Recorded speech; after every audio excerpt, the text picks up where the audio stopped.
Welcome to your week ahead astrology forecast by Astrology Motivation from Born Without Boundaries. In these weekly videos, I review the major planetary aspects and transits, and I let you know how they're going to be impacting your natal sun. So why your natal sun specifically? Well, the sun sign basically offers broad strokes of your entire life, and even though it does not ever encompass everything that you are, it will impact pretty much everything that you do that week. So I take the aspects of the other planets that the other planets are forming to your natal suns based on the position of your natal sun in your natal chart, and I let you know what that means and what energy that's going to generate, so what you can be experiencing in a general way this week. Now, how do I know where your natal suns are located? Well, I use the decans, which is basically a range of about a 10 degree range. Each zodiac sign has 3 decans because each zodiac sign is a total of 30 degrees. So within that range, I know what aspects, what angles are being formed to where the other planets are currently located. And I can tell you based on the angles that are forming those aspects, how you're going to be impacted. Now, if you don't need to know the exact location, the exact degree which your sun sits in your natal chart, I can estimate the birthday ranges that correlate to the decans, and so you'll be able to understand based on your birth date exactly what is going to be impacting your natal sun. Now, how that plays out in your life, I encourage you guys to let me know, because that really involves the house that it's happening in, like what stage or what area of your life it's playing out in. Your love life, your family, your friends, your work. I don't know that. I can't know that because I don't know where your rising sign is, and this isn't oriented to a rising sign. That's why it's very different than a horoscope. It is a forecast, not a horoscope, because horoscopes always base everything on the starting point of the rising sign, but then they speak to the sun signs, which doesn't make any sense at all. And there's really no way to determine somebody's ascendant unless you know their natal chart and they know their natal chart. And like I said, this video is for everybody. All you need to know is your birthday and you'll be able to completely understand everything that I'm saying. So we're going to go off the sun sign. I'm going to start with the big stuff, the stuff that is basically the charts for the week, everything that's going to be impacting everyone, setting the stage for our current environment or atmosphere, let's put it that way. And then I'll move into zodiac sign specific energy and break things down within that energy to the 3 decans, so you know exactly how your natal sun is going to be impacted. I will provide the timestamps down below so you can skip ahead to whatever sun sign you're curious about. It'll be in the description box below, and it'll also be, I'll pin it to the top of the comments section. So we do have, let's start with the big stuff. We do have, first of all, let me go back and say, I hope everybody had a wonderful Thanksgiving. If you were celebrating it, I hope it was wonderful and delicious. Feel free to leave the comments below and let me know. I apologize. Let me know exactly, how it went. I hope it went really wonderfully. We do have a full moon this week, and it is a full moon in Gemini, and I'm going to do a whole video on precisely who is going to be impacted the most by that full moon in Gemini. But beyond that, I wanted to share with you guys like the general energy of the full moon. So let's start out with basics. How does the moon behave when it's in Gemini? Well, moons in Gemini can be very mood shifty, not moody like a Cancerian moon, but they can go to extremes since there is a lot of duality in them. This is probably the toughest part of a moon in Gemini, because ultimately moon and Geminis are very playful and very fun. They like to keep things on the surface level, and they're very communicative. They're very curious energies. It's a curious energy as in it's curious as into how other people are feeling. All of Gemini energy is very communication based and curious about others. But this is very fun and playful energy. Gemini moons usually aren't very difficult positions for the moon to be in. They're not the most comfortable, but they're not the most difficult. I would say playful.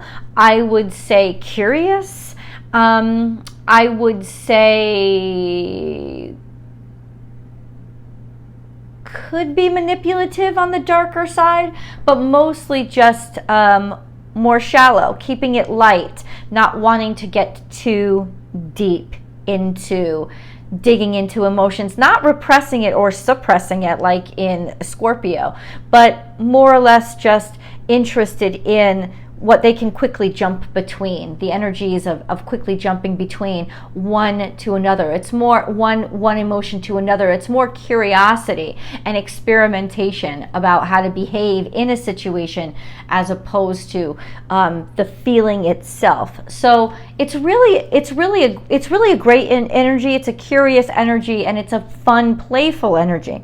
So we have a full moon in Gemini. What is a full moon? Full moons they occur every single month, every about 28.6 days, something like that. So it's about once every month. Of course, because it's not every 31 days, we do get, sometimes we get 2 full moons in the same month, which would render a blue moon. Okay, so what is the time in terms of spirituality? What does full moon mean to us?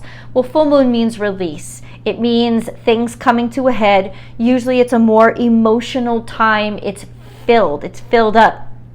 So a full moon in Gemini is filled up with contrasts. It's filled up with duality. It's filled up with sort of the opposites, the extremes, the trying to find the balance between the two, and maybe just releasing it and letting it all go. It could be a great time for you to communicate the confusion that you've had in your feelings, in your mind, like the maybe emotions you haven't been able to settle on, decide between. You know, should I be angry about this or should I just let it go? This is definitely a time to let it go and also let it out. Now let's talk about what's happening on the opposite side, since it's very important. A full moon doesn't happen without the sun.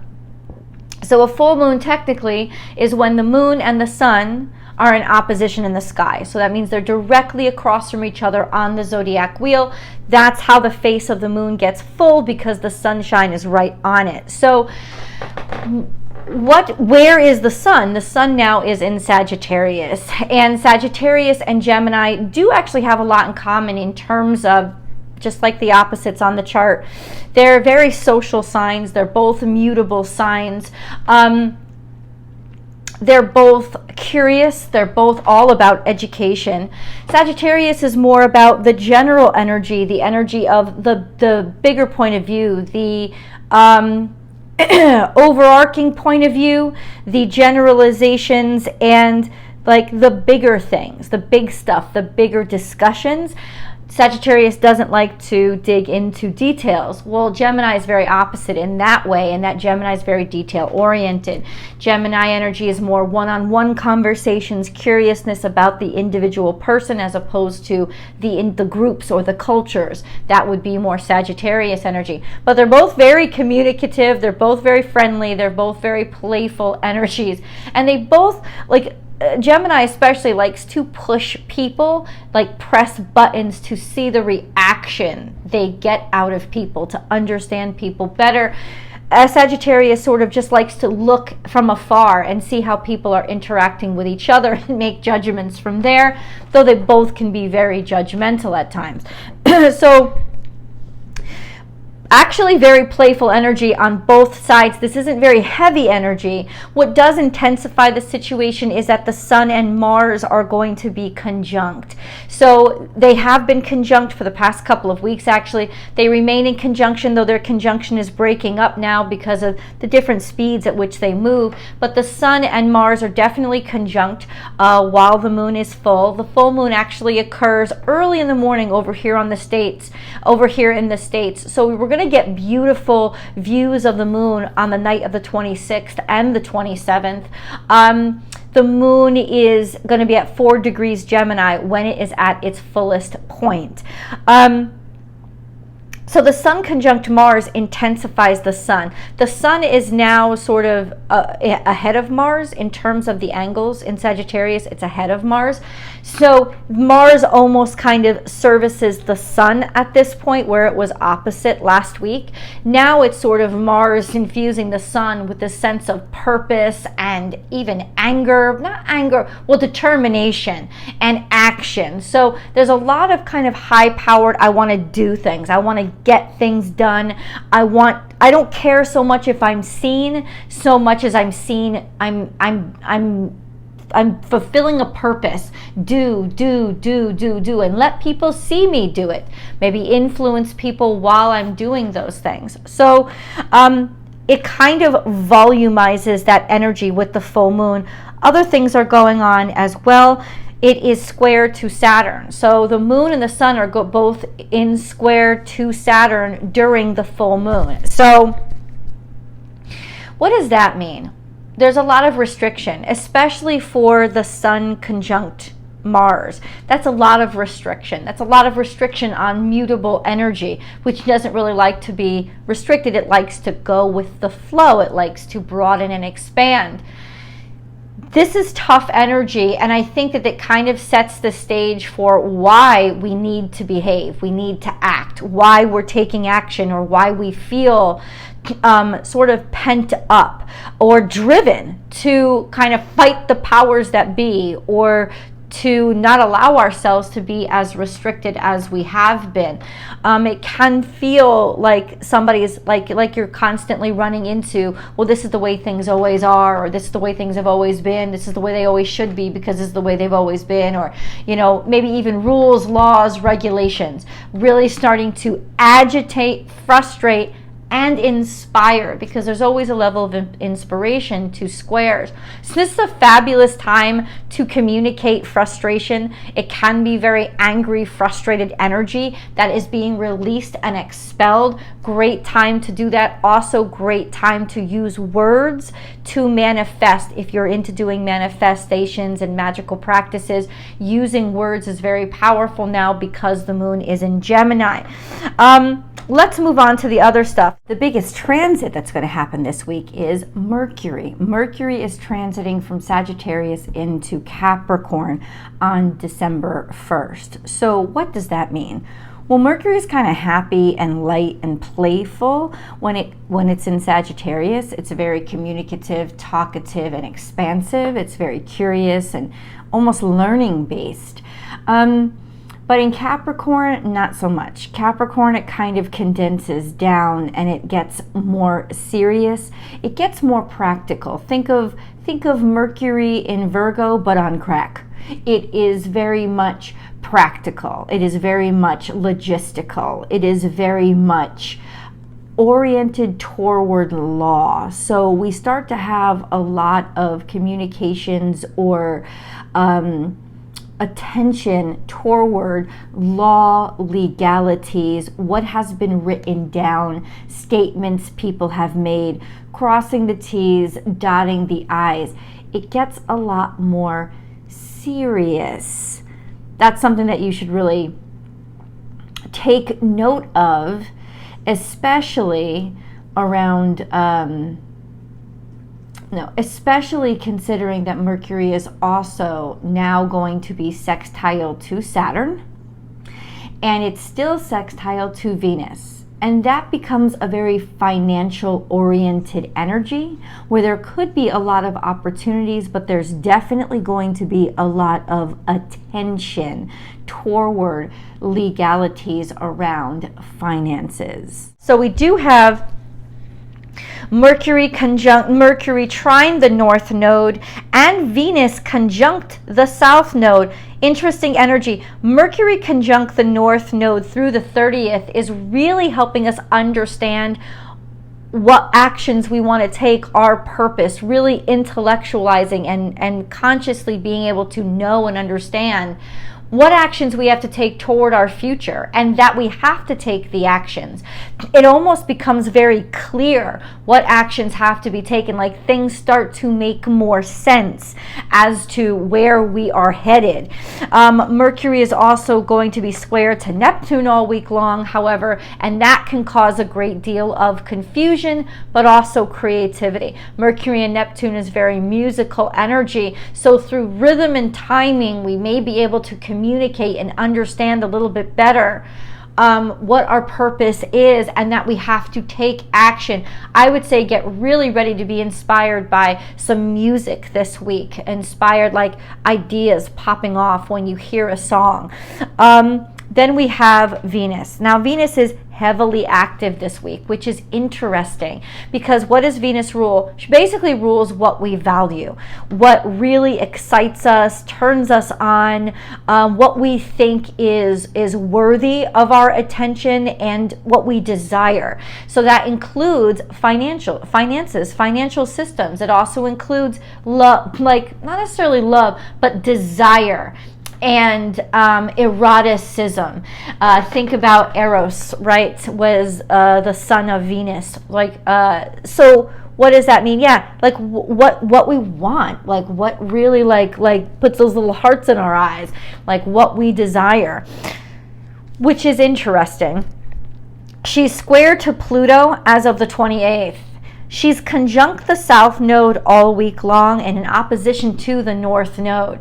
So there is something here about what we've desired from the past that could be make or break right now when the square to Pluto happens. This sense of like becoming very formidable and maybe even more stubborn when it comes to these value systems in the past. What past, it's gonna break. Like it's set up to break right now because Venus is going to roll through the South Node this week. So there's a sense of like understanding why it has to break and why it has to change, and that square to Pluto makes everything more obsessive and intense, but also obvious. So there could be a lot of friction that you understand in your life now that you are become aware of because of what you valued or what you think should be valuable, what you didn't even realize you were taught to value, as opposed to whether or not you actually really value it yourself. So there's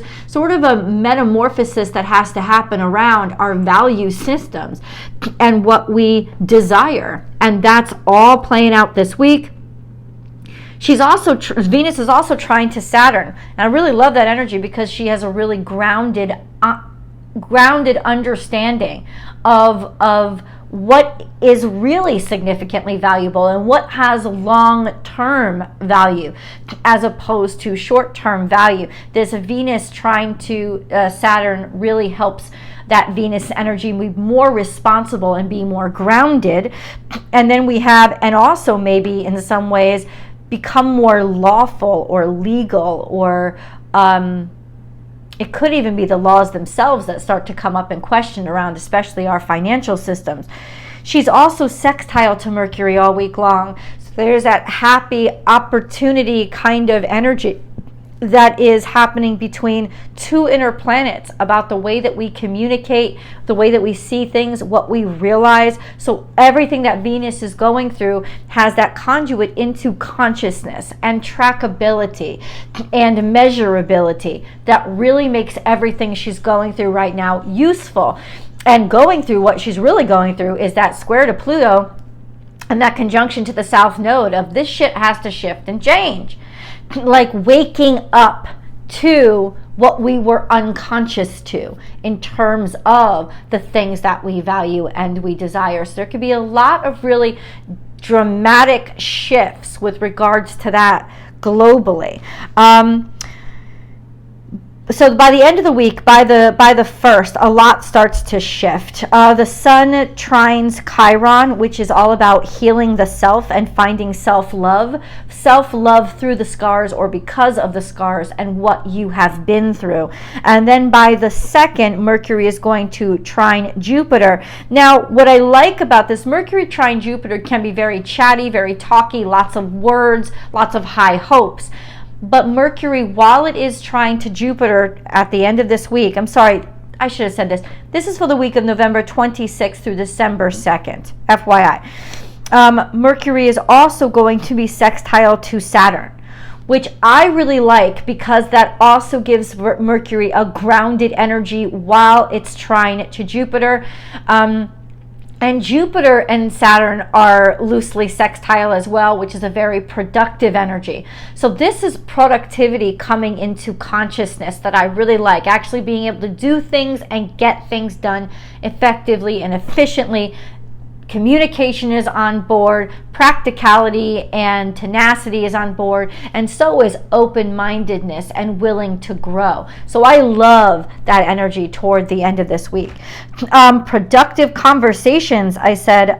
So on the 2nd, especially if you guys are Capricorn 1, Taurus 1, Pisces 1, Cancer 1, Virgo 1, or Scorpio 1, these energies are really going to be helpful for you toward the end of the week. Information, communications, all these things coming through so you know where you stand and you can make effective decisions.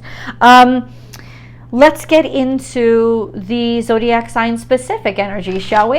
All right. So we have Scorpio. I'm trying to look for my pen here. No, that's not it. Hold on, guys. Hold on.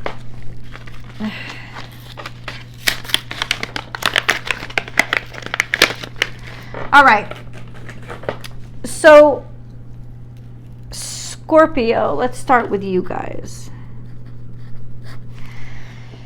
What is going on in the zodiac sign of Scorpio specifically? Well, nothing. And that's actually really nice because it means that nothing is conjuncting your natal sun. So nothing is really right now kind of combining its energy with your life purpose, right? So that's good, but there are things that are still aspecting your natal suns.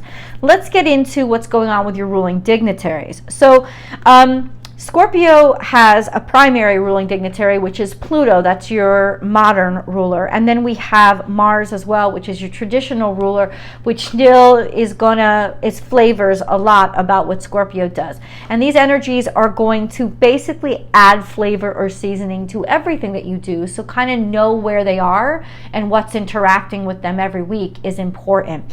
So what's going on with Mars? Mars is conjunct the sun. It's very active this week. It is sextile to Pluto. It is semi-square to Venus, and it is square to Saturn. So there is definitely big rooms for shifts and changes and actions around shifting and changing and not accepting no for an answer, and lots of inspiration to do so. Especially with that semi-square to Venus and that square to Saturn, any kind of restrictions we felt about not being able to desire or love the way that we want to love or who we want to love, or repression that we've put on ourselves will now start to break apart and explode. What's going on with Pluto? I'm sorry, I should have written this down. Mars is traveling, I believe, between... I don't know the exact degrees. I didn't write it down. I apologize. I think it's 2 to 6, between 2 and 7 or 8 degrees this week. I have to check that. But those are the aspects they're forming. Pluto is at 28 degrees Capricorn. It will stay there. It is square the nodes, but it's also square to Venus and sextile to Mars all week long. So square to Venus between Pluto can be very obsessive and very intense and extreme energy with regards to love. But it's really set up with that sextile to Mars to change, to make us see the imposition that stubbornness or obsessiveness is having, and really dynamically shift or change what we find desirable. Could also have major impact on our financial systems. And then sextile to Mars means it's setting up opportunity, some sort of breakthrough to happen that could not happen any other way at any other time because of these very dynamic and powerful change energies. Pluto sextile Mars is get things done at whatever cost. It's also easy to influence people when the Mars is sextile to Pluto. Not influence as in manipulate, but just powerful, potent, yeah, I'm on board, let's take the action, that kind of energy. This square to Venus, I'm not going to lie, is tough energy, but I love that it's also square the nodes. So, because Venus is going to be conjunct the South Node. So it really tells us that we sort of have to awaken to what we've allowed, because we've thought it was normal, or yeah, that of course that should be valuable, or we should desire that. And we're going to see a major shift in our value systems now. That's what it's for, sort of a turning of the corner, if you will. That sextile to Mars and the semi-square between Venus and Mars. Yeah, there could be some major, like, you're not going to take the frustration anymore. The frustration is actually going to spur you into action with regards to finally coming awake and realizing maybe I shouldn't be desiring that person, or maybe that doesn't have the value that I've been giving it, and realizing that you've been giving something value that maybe shouldn't have, all because it's Venus is conjunct the South Node. It brings up a lot of those subconscious value systems, subconscious, that we weren't aware of, and yet we do have options, and maybe we need to be awakening to taking more conscious action and authority over what we value and who we see as valuable, or what we see as valuable. So let's break things down into the decan, Scorpio. If you know that your natal sun is between 0 and 9 degrees Scorpio, that usually correlates to October. Scorpio is October 22nd to October 31st. You guys are Scorpio 1. So your natal suns are going to be sextile to Mercury through the 27th. That's a beautiful time to communicate and articulate.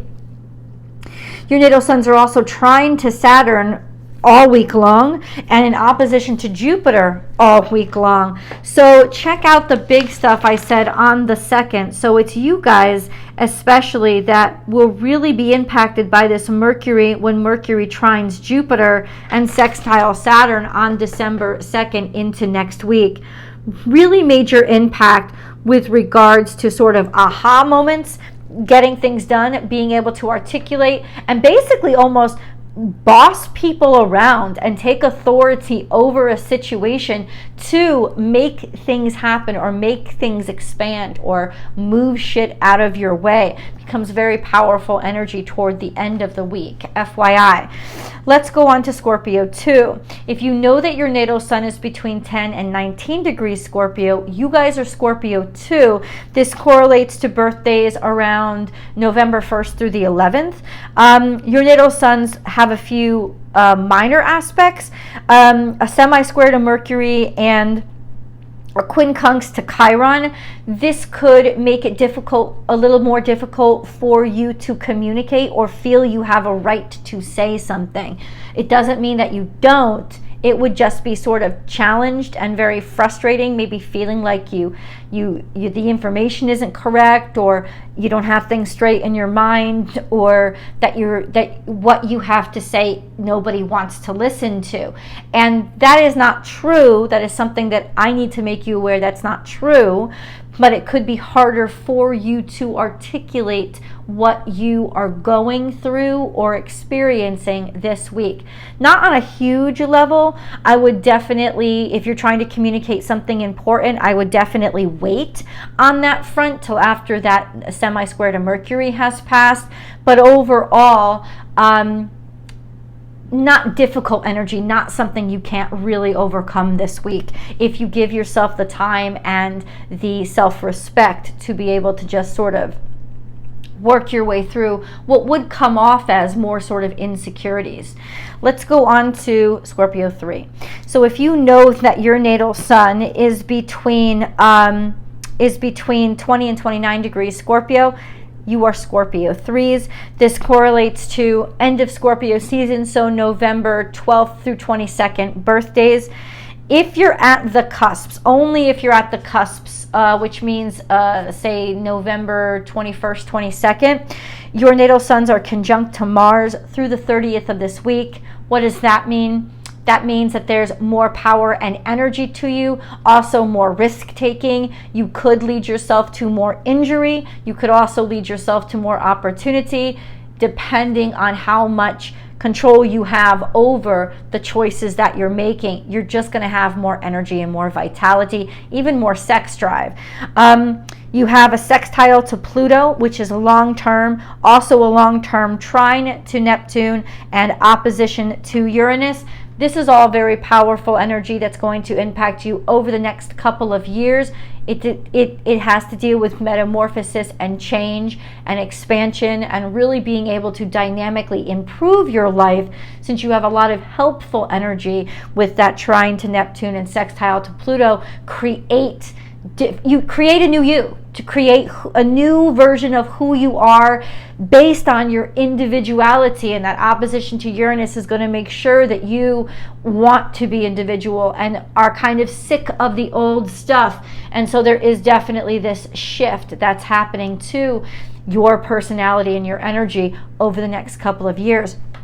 You guys let me know in the comments below how you've noticed all this energy impacting you, especially the long-term energy. That's really interesting to know long-term, how it definitely dynamically shifts your life, or how you've noticed your world shifting. Leave it in the comments below. If you haven't subscribed to the channel, please subscribe over here. Share this energy with your friends, this video, if you think your friends would like it, and give us a thumbs up before you log off. I love you guys, and I'll talk to you in the videos. Okay, so let's move on to Libra. Libras. So this is for November 26th to December 2nd. What is going on in the zodiac sign of Libra? Well, the south node is at 23 degrees now. It's inching more and more deeper into Libra. And then we have Venus that is moving between 20 and 27 degrees Libra. Now, Venus is also your ruling dignitary, so she is at home. I would not be surprised if you guys were heavily going through a lot of relationship stuff, whether it's good or bad. With Venus being there, it would really bring those kind of desires to the forefront of your mind. Venus, like I said, is in Libra, moving in the third decan of Libra, moving between 20 and 27 degrees Libra. She is conjunct the south node and in opposition to the north node, which is now like the year in review about coming into consciousness and awareness. Stuff from the past will come up a lot with regards to your old relationships or even financial issues, but mostly with Libra in, Venus in Libra, it's more about relationship issues, romantic issues, what you used to desire, why you still desire it. All those things coming up now with Venus conjunct the south node, and a consciousness of what has to change and why you need to take more action consciously with what you desire. Because like my friend used to say to me, you get what you settle for. And that really is Venus conjunct the south node. So where have you settled, and where do you need to be shaken awake so you stop doing that? Venus is semi-square to Mars all week long, which is there's just prodding when it comes to those romantic relationships, those feelings of intensity that are going to start to agitate and irritate you to take action one way or the other.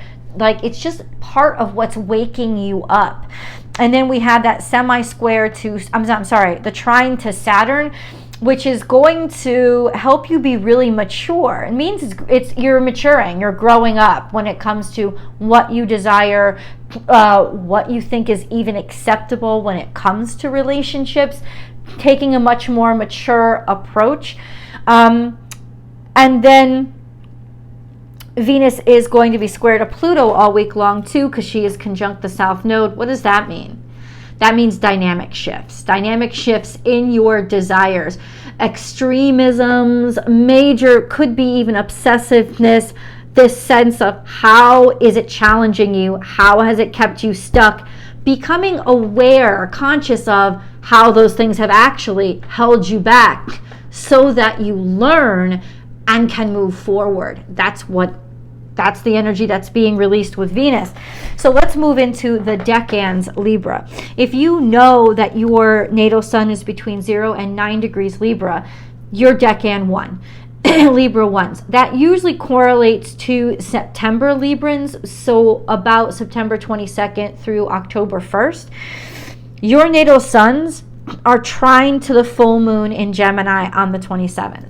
This is very beautiful energy of release and being able to communicate what you feel and finally figure out the happy medium between two extremes in your mind, consciously help to bring them together. We also have a sextile to Mars and a sextile to the Sun all week long, which means that your energy is high, so is your conviction and confidence. But that square to Mercury does complicate things a little bit when it comes to information coming in and everything happening in its right order. I think it's going to be a very fun and playful week for you. It may not be the best time to use words to communicate, but you will know and you will understand. And the things that you have not been able to say, or ways that you've had challenges communicating, will tell you a lot and will help expose a lot. And whatever those lessons are, pay close attention to them, because they could be exactly what you need to fix or what needs to be said at this point. So let's go on to Libra 2s. If you know that your natal sun is between 10 and 19 degrees Libra, you guys are Libra 2s. This correlates to birthdays between October 2nd and the 11th. Your natal suns are sextile to the sun as of the 1st, so at the end of this week, the very end of this week. And that'll bring some vitality to you, some confidence that is really going to help you. Just helpful, just more energy and more confidence and more willingness to be seen. Could even be a little bit romantic as well, and creative. So that's a helpful energy toward the end of this week. Your natal suns are in a long-term opposition to Chiron, which does challenge the sense of self, does challenge the sense of self-worth and self-esteem. But with that sextile to the sun by the end of the week, that could offer some healing and confidence. Like, you have this other option to feel this way about yourself and to see yourself this way. So that can really help you heal, especially your self-confidence or any kind of issues that have made you feel diminished lately or over the past year. Let's move on to Libra 3s.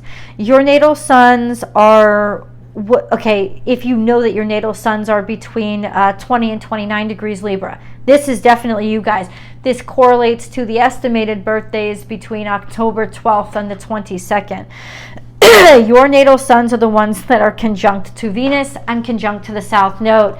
So it's especially you guys that are coming into this, that are going to be dealing with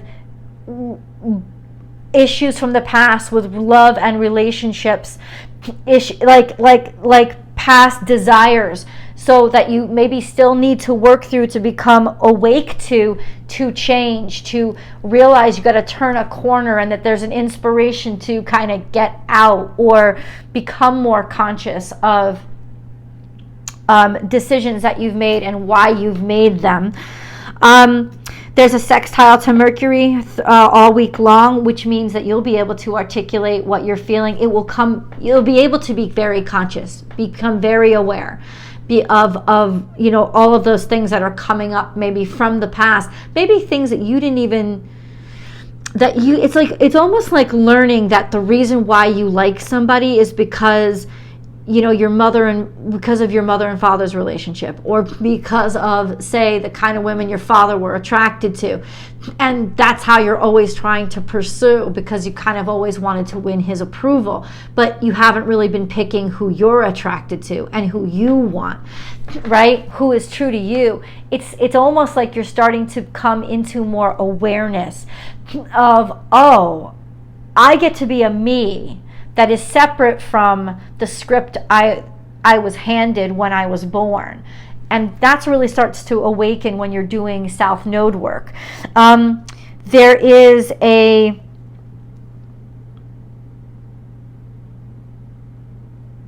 hold on a second, I apologize, Libra.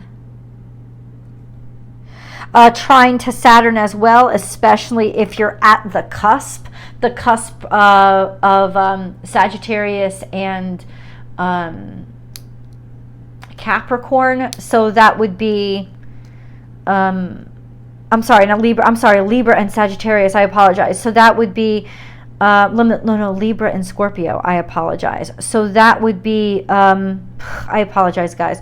That would be October 20th, 21st, 22nd. It would be there. It would be that Scorpio cusp. You guys are trine to Saturn. So that gives your natal sun this sort of personal authority over itself, a sense of responsibility and maturity to help you make good decisions for you and growing up to be who you want to be. So this is really a growing up energy, especially with regards to your romantic partners and who you're attracted to. Starting to come into consciousness about, I'm going to start to pick from who's best for me based on who I want to be and who I'm building, as opposed to who I kind of slacked off as, or who I thought I should be, or who I was. There's a real growing up energy around you guys right now with regards to especially your romantic relationships that I really like.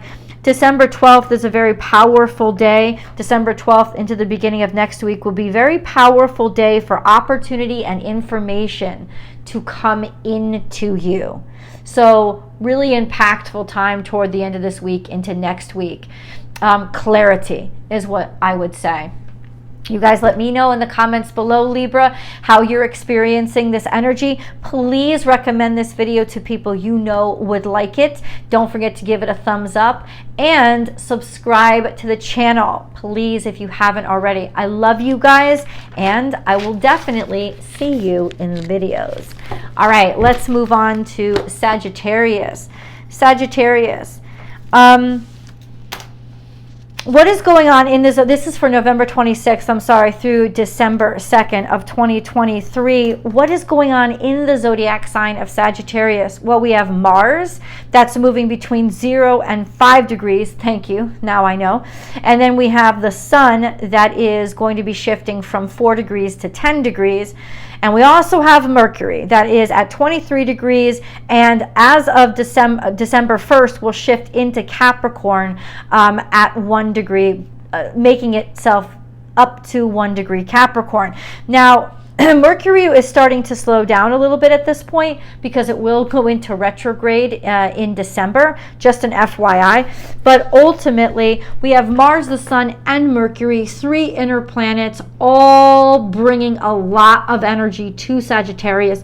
Consciousness and growth and expansion, all rolled up into action and visibility and competence. So this is really nice energy for you guys, really helpful energy. What is happening with your ruling dignitary? Well, Jupiter is still in Taurus. It will retrograde from 7 to 6 degrees Taurus now. I think it retrogrades all the way back to 5 degrees before it starts to go direct, which it will in December. Jupiter is going to be trine to Mercury basically all week long, and sextile to Saturn all week long. This is very productive energy for information, for making responsible decisions. So this is a great time to sign paperwork, take tests, presentations. I mean, you'll have a lot of authority that will help you grow, make deals that will help you expand, but will also be very solid and smart. So I really love this energy. Great time to take opportunity to speak to other people, learn from other people, grow through communication and information sharing. Yeah, let's break everything down into the decans, shall we? So if you know that your natal sun is between 0 and 9 degrees Sagittarius, this would be you guys. This correlates to basically November Sagittarians. If your birthday is between November 22nd and say December 1st, in and around those times, you would be, your natal sun would be between 0 and 9 degrees Sagittarius. You would be Sagittarius 1. So your natal suns are still conjunct Mars and the sun all week long. All week long, you guys are conjunct. Now their conjunction to each other has spread out a little bit, but they'll still be within the range to be conjunct to you, except for the Sun at the end of this week, or on December 1st, will go into the second decan.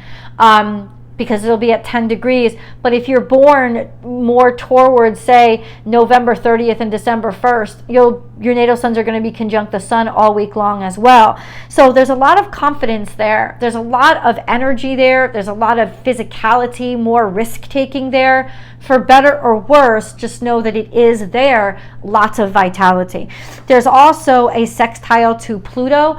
This is a lot of sexual energy, virility, really having a major impact and profound energy that kind of shifts people and things. This is a very helpful energy, so take it and use it. There could be a lot of really dynamic and progressive shifts in your life now. That sextile to Pluto is all year long, but now with Mars and the Sun there, beautiful energy of progress.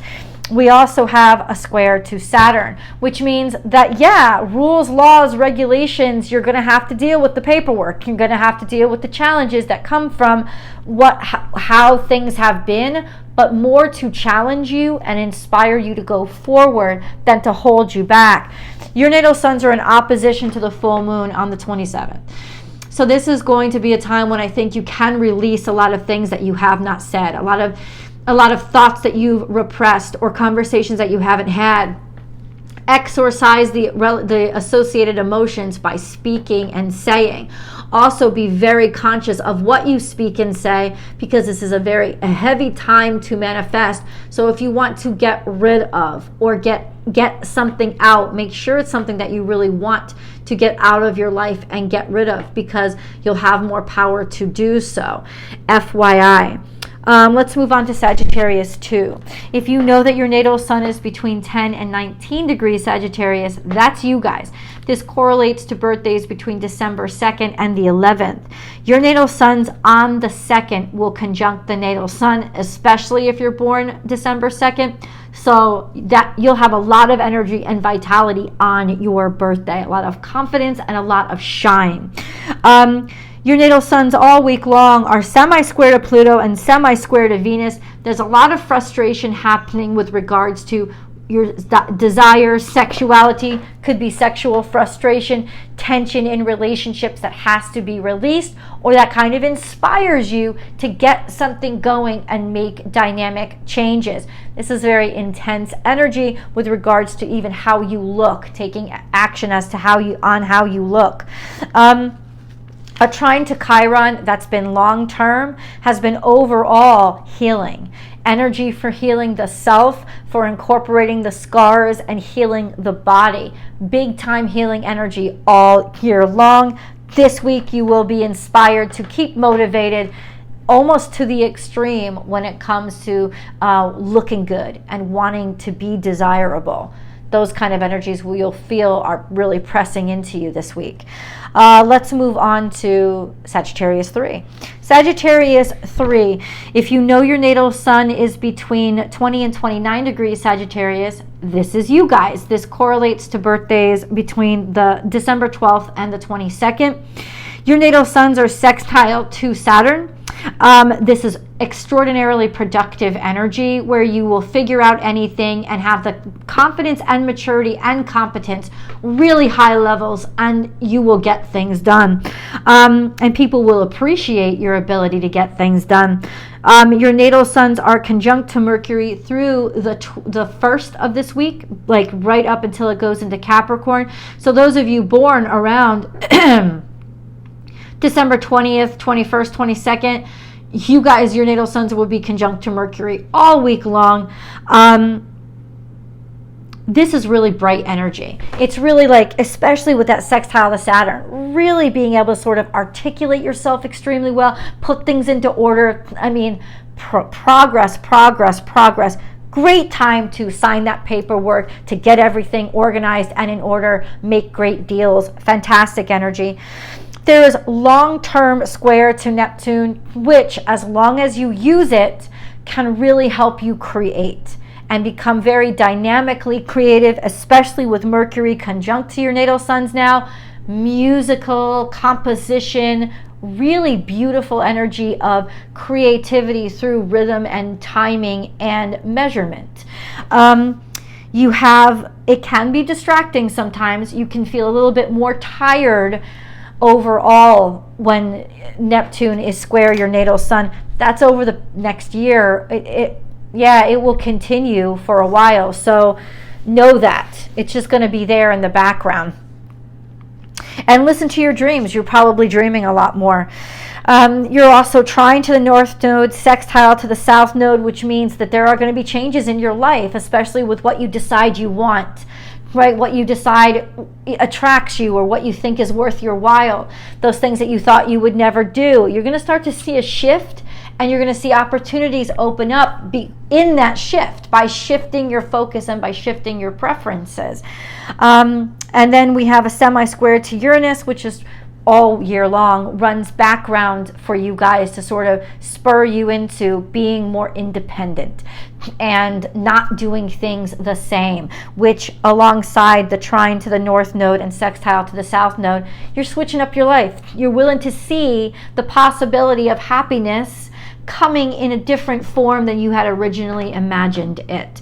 So an exciting time for you guys, and a very productive week because of that sextile to Saturn and conjunction to Mercury. I love you guys so much. If you haven't yet, please subscribe to the channel right now. Click that button. And then recommend this to your friends if you know that they'd enjoy it too. And give us a thumbs up before you log off. I love you guys, and I will see you in the videos. All right, so Capricorn, if you, let's get into, Capricorn. So if you, this is for November 26th through December 2nd of 2023.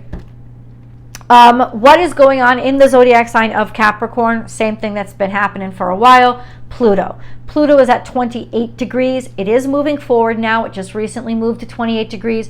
It'll be shifting to 29 degrees soon enough. Pluto will eventually shift out of Aquarius, shift out of Capricorn into Aquarius. It's still there. So it's still at 28 degrees, dynamically shifting and metamorphosizing those of you that are born toward the end of Capricorn season. What is happening with Saturn this week? It's your ruling dignitary. Let's get into it. So Saturn is in Pisces. It's actually starting to show some movement forward now. So this is Pisces. It's shifting from 0 degrees Pisces to 1 degree Pisces, which is really good energy because now Saturn, it's showing us it's back to life. It's back on board. Its energy is back, and it's going to start to make moves and lay down some fucking law. So that energy has really come back. If you feel like part of you has come back online, it's because Saturn is starting to make some progress again. Saturn is sextile to Mercury all week long, sextile to Jupiter all week long, and loosely sextile to,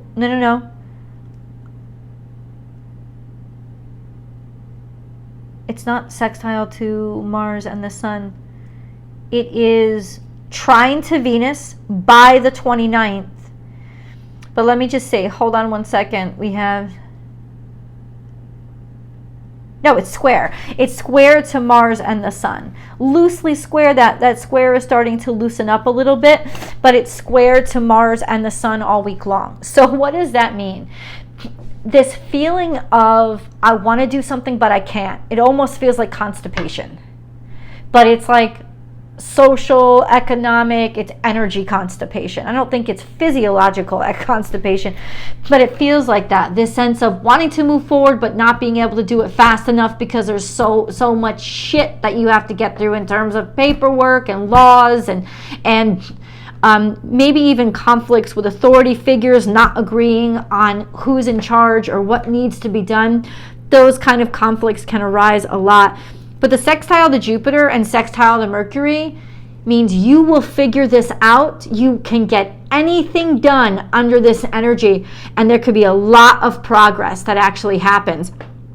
We have a trine to Venus by the 29th. That's going to help you out even more with this sensibility of grace and the way to approach situations and make things look good, but also make things functional. This could give you just a lot of help and real nice kind of sense of solidarity when it comes to your romantic relationships and your finances.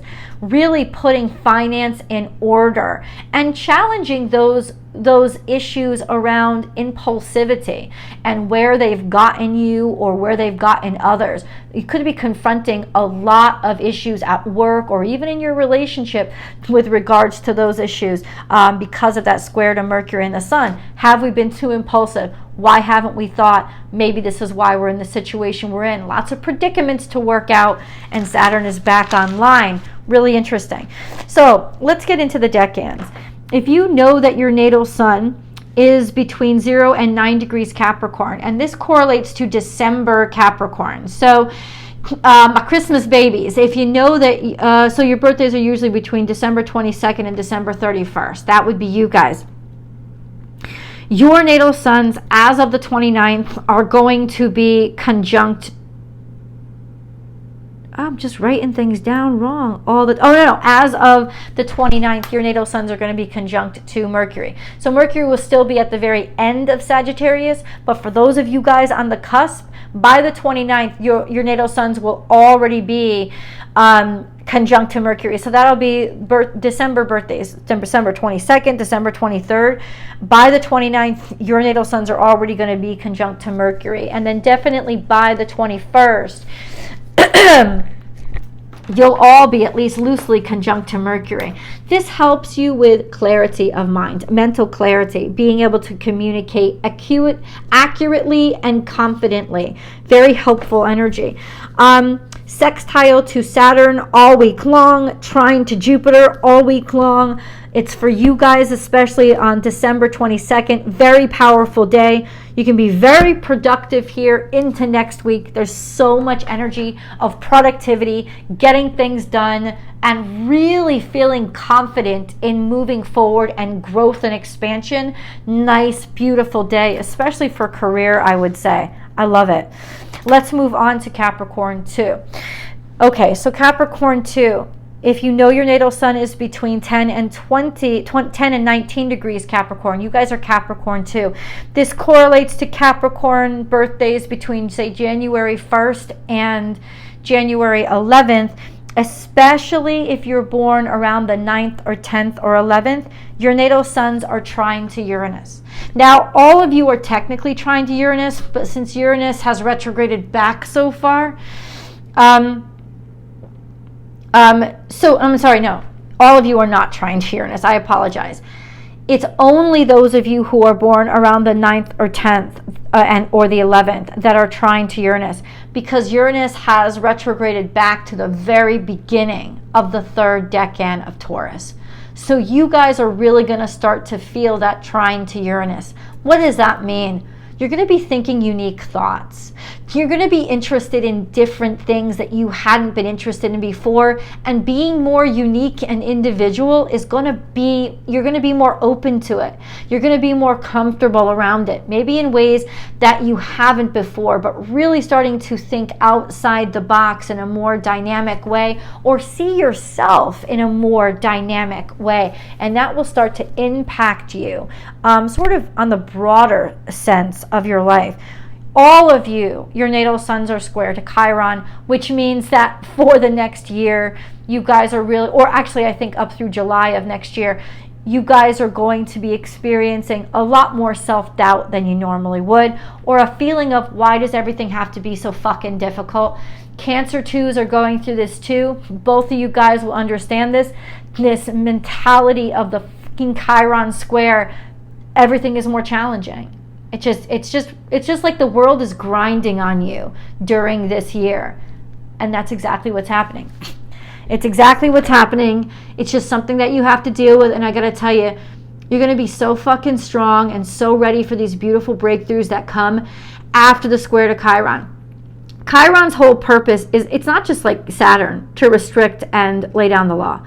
Chiron is there to actually teach you, teach you to do better and be more.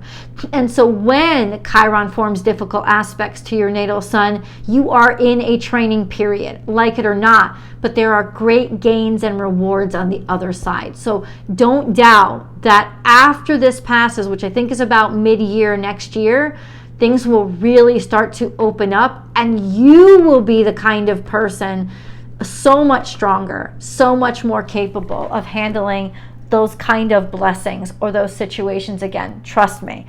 Let's move on to Capricorn 3. So Capricorn 3, if you know that your natal sun is between 20 and 29 degrees Capricorn, that's you guys. This correlates to birthdays, say January 12th through the 22nd. That's you guys. Your natal suns are trine to Uranus, all of you, conjunct to Pluto, sextile to Neptune, and square the nodes. Major shifts and expansion and growth. You guys are the most dynamic of your crew right now, because you are, especially those of you born toward the end of Capricorn season, so 20th, 21st, 22nd, your natal suns are conjunct to Pluto still. Major shifts in who you are and who you are actually in this world. It's like this is your butterfly stage. Your major changes, you will not come back from these changes. They will change you dynamically, whether for better or worse. They will change who you are, how you see yourself, how you see your world. This is over a couple of years. This has been happening for you. You're going to start to see some of this start to shift next year as Pluto shifts out of Capricorn, but ultimately really dynamic energy. This week, your natal suns are sextile to Mars and sextile to the sun through the 28th of this week. That's going to bring you a huge uptick in energy and confidence, as well as competence. Get into your body, be physical. It could even be more sexual virility and just oomph. Use the energy to your advantage. It is a sextile, so it could open up a lot of opportunities, definitely happiness and optimism. I love that energy. The square to the nodes lasts for a couple of months, and what that is preparing you for is to turn a corner in your life, and you'll start to see that the things that you thought you wanted so bad, you're losing interest in, and the things you thought you'd never do, you're starting to become more curious about right now. You're going to see that shift happen in you and become more kind of aware of who you want to be purposely instead of who you've always been unintentionally. And so a lot is shifting in your life. This week, there's high energy and help from those sextiles to Mars and the sun. Enjoy that. I love you guys, and thank you so much for watching these videos. Feel free to comment below. Don't forget to subscribe to this channel and give this video a thumbs up. If you haven't subscribed yet, definitely do it. Help us grow here on Astrology Motivation, trying to reach 1,000 subscribers by the end of this year, and I think we can do it. And share this video if you know somebody who would like it, who would think it was interesting. I would love to get them over here as well. I love you guys, and I'll see you in the videos. Aquarius. All right, Aquarius, let's see what's going on with you. What's going on in Aquarius? Nothing yet. Pluto is creeping there. It's creeping. In fact, if you're born at the very beginning of Aquarius season, so if you're a January Aquarius, your natal suns are already conjunct to Pluto, so that would be, say, January 2nd, January 22nd, January 23rd. If your birthday is there, your natal suns are already conjunct to Pluto. So, but aside from that, there's nothing in Aquarius right now. This is for the week, by the way, of November 26th through December 2nd of 2023.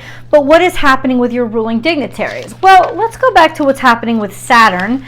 Saturn is, of course, your traditional ruler, and it's certainly where you get your stubbornness from.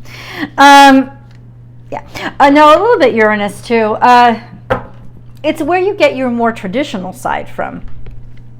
Saturn is in Pisces, and it's going to be actually moving direct, which I think is one of the biggest things this week, is that we're actually seeing signs of movement from Saturn. It was stationary for quite some time after it got out of retrograde, and now we're starting to see it inch forward. And that means a lot, because that means Saturn is coming back online, and he don't take no shit. So we're going to see, I think, the book being thrown at a lot of people, or in a lot of situations. Saturn is moving between 0 and 1 degree Pisces this week. It's very active. So Saturn is sextile to Mercury all week long and sextile to Jupiter all week long. With that, there's really not much it can't get done. Expanding, broadening, communicating what needs to be done, putting things into order, getting new laws, rules, regulations either thrown out or rewritten. All of those things could happen in that very productive energy. Saturn is also square to Mars and square to the Sun, so impulsivity is not a big thing this week. We're taking our time, we're getting things done correctly. We want to actually hold back a little bit on too much energy. We're inspired to push things forward, but at the same time, we're repressing our need to be compulsive or reactionary. That's actually quite good. And then we have a trine to Venus by the 29th. Trine to Venus means that we're starting to sort of make harmony or balance things out, relax things out again when it comes to finances, needing to smooth some things over, maybe take more responsibility. Really, it's almost like there's sort of a maturity with regards to what we're attracted to, what we value, like growing up and taking on more accountability. So that's a really interesting energy, I think, especially for the overall sort of global energies right now. Let's talk about Uranus. So Uranus is at 20 degrees Taurus. Still in retrograde, will be in retrograde through January, almost mid-January of next year. Uranus is, it's quincunx to Venus and the South Node all week long. And I think that's really interesting energy, simply because it means that we're starting to get irritated. We're starting to feel a frustration with regards to the fact that we haven't really made the decision for what we value. It hasn't really been our conscious decision. And it's like we want the change. There's stimulus there to change, because we're getting kind of bored of the same old, being stuck there and nothing happening to it. So there's an awakening there. I said changing, but predominantly in terms of major aspects, there are no major aspects except for the moon. Between the moon and Uranus later on this week. So from the 29th to the 30th, the Uranus is sextile to the moon. By the 2nd of December, the Uranus will be square the moon. Largely unexpected and major surprises can come up, because really when your only major aspects are to the moon, between the moon and Uranus, and then you just have minor aspects, Uranus isn't strongly aspected to anything. And so it can be very spontaneous. Changing things, surprises coming up from the past with that quincunx to Venus and quincunx to the South Node. A lot of surprises can start spitting out from the past, making us get agitated, irritated, spurring us on to make us make changes.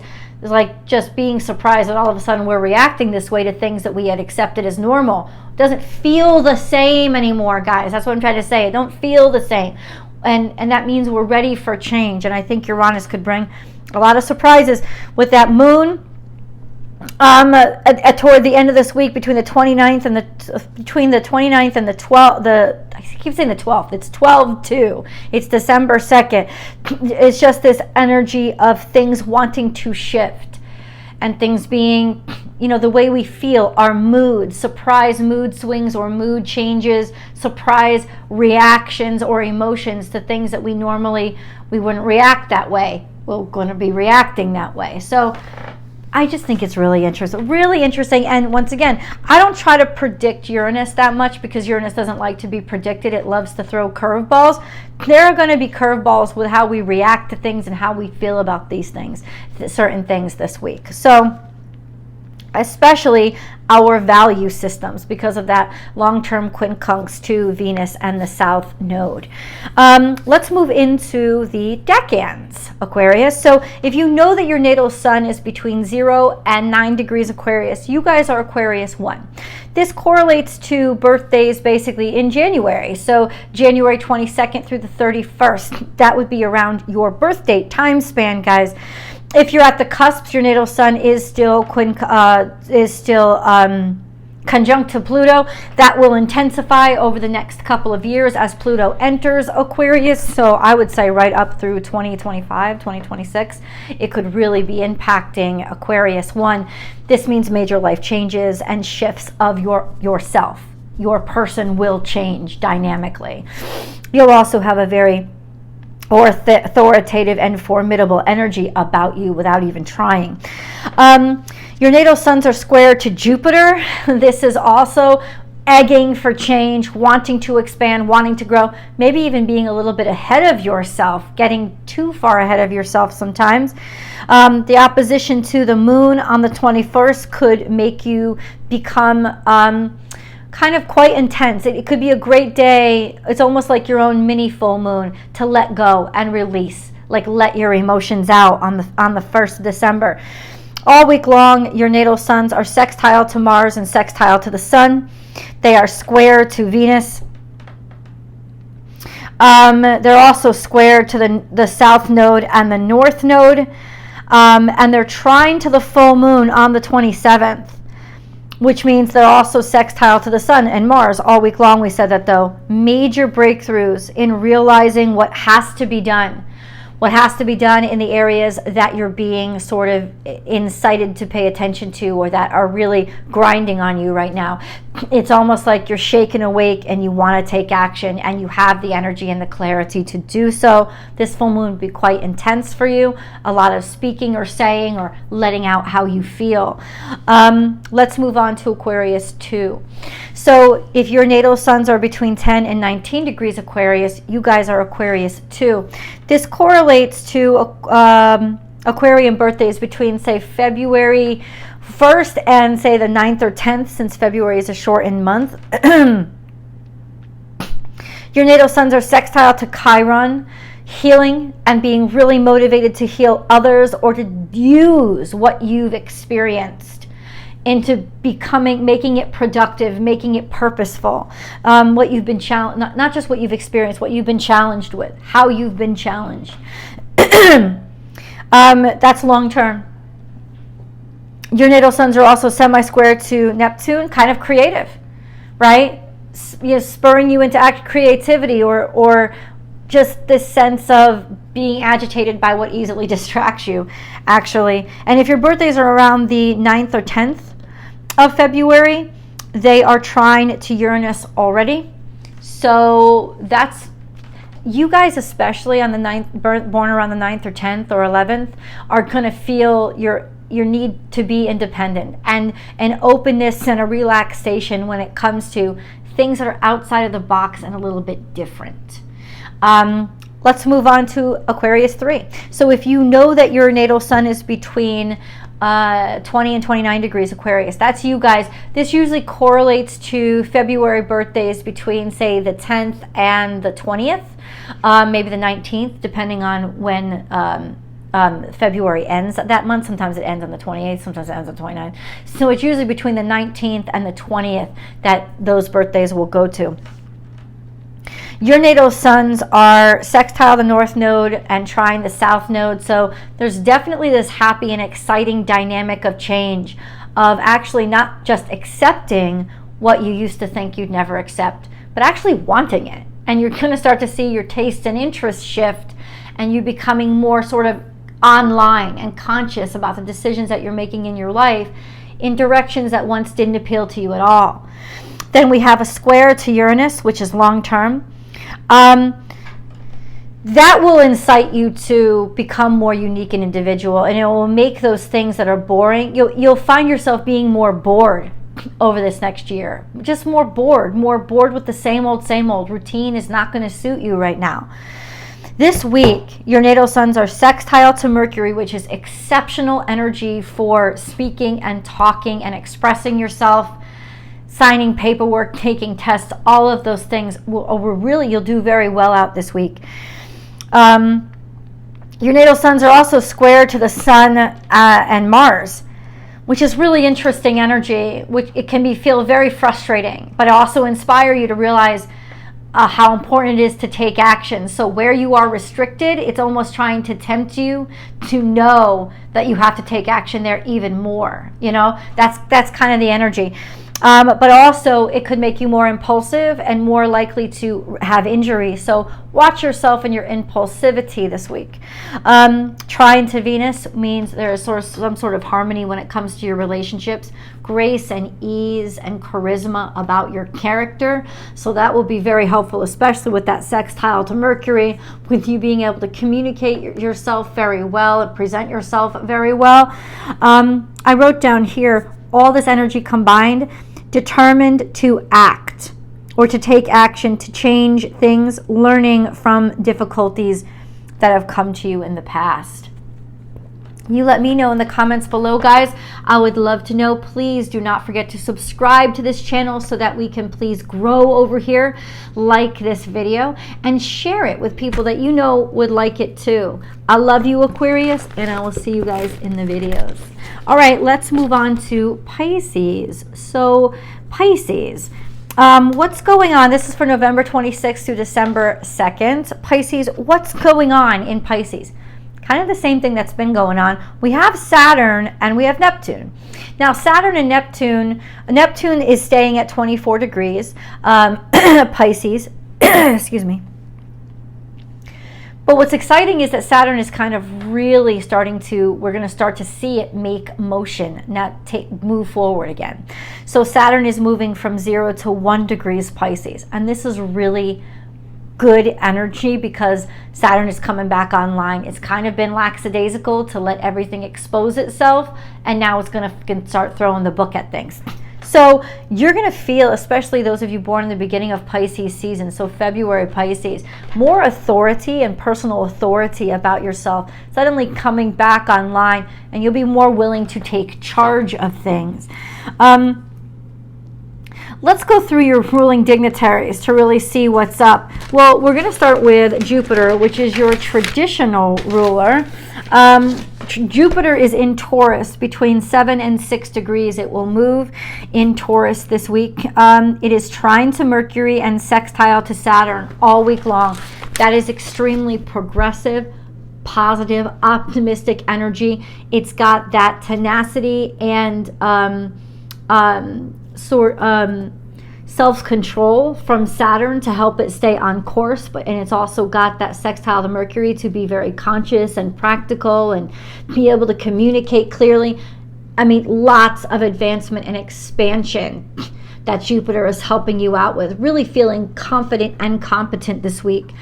And then let's go on to your modern ruler, which is Neptune, Pisces. Neptune is in Pisces at 24 degrees. So those of you born toward the end of Pisces season, so those of you born between March, say 12th and the 22nd, are conjunct to Neptune. You're going to feel this the most because your natal suns are experiencing this stuff too. So Neptune is square to Mercury.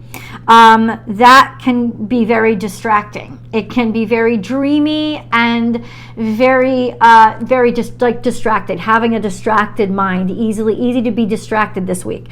There's also a sextile to Pluto and a sextile to Uranus, which is long-term, very expansive and really creative and beautiful, dynamically changing energy. But that's over the course of this year. With that square to Mercury, I think you'll be very distracted with the things you want to make changes in, or very distracted with whatever you're creating. And putting yourself into your creativity this week is very important.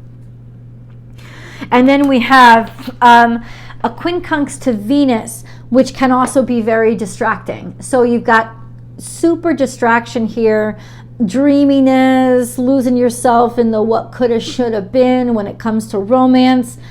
that could be quite challenging and create a lot of irritation for you, because it could get in the way of you being as productive as you really could be this week. Just an FYI, that's especially for Pisces 3s. So let's get into the decans. If you know that your natal sun is between 0 and 9 degrees Pisces, you are Decan 1 or Pisces 1. So this correlates to birthdays between, say, February 19th or 20th and the the February 28th or 29th, depending on when February ends, the year you were born. So it's you guys. You're the ones whose natal suns are conjunct to Saturn, coming back online, taking on more personal authority, becoming more boss. But you're also square to the sun and Mars all week. You're going to be square to the full moon on the 27th, and especially around this time, because of the square to Mars conjunct sun, or sun conjunct Mars, there could be a lot of angry outbursts where you swear a lot. You have, not like Tourette's, but like just angry outbursts and angrier words, or more aggressive with your language. So be very careful around the 27th who you're talking to and what you're saying out loud, because you'll have powerful manifestation powers, and you want to use that power to get rid of what's in your way, and you'll definitely be getting rid of what's in your way, maybe by insulting people, but also by welcoming in what you really want in your life. So be conscious of your words, especially around the 26th, 27th, 28th. We have a sextile to Mercury, so you're going to be very, very articulate this week and very conscious and aware. So at least your mind is bright. And a trine to Venus suggests that you will have eloquence of speech as well, this sense of beauty in presenting yourself. So there's a lot of attractiveness here. There's a lot of virility, maybe sexuality, maybe acting impulsively. Watch out for that impulsive behavior, or speaking too quickly, or promising too much. The squares to Sun conjunct Mars and around the full moon, a lot of stress and pressure wants to be released that's been pent up, and you'll want to get it out, and it will come out even in ways that you aren't necessarily controlling.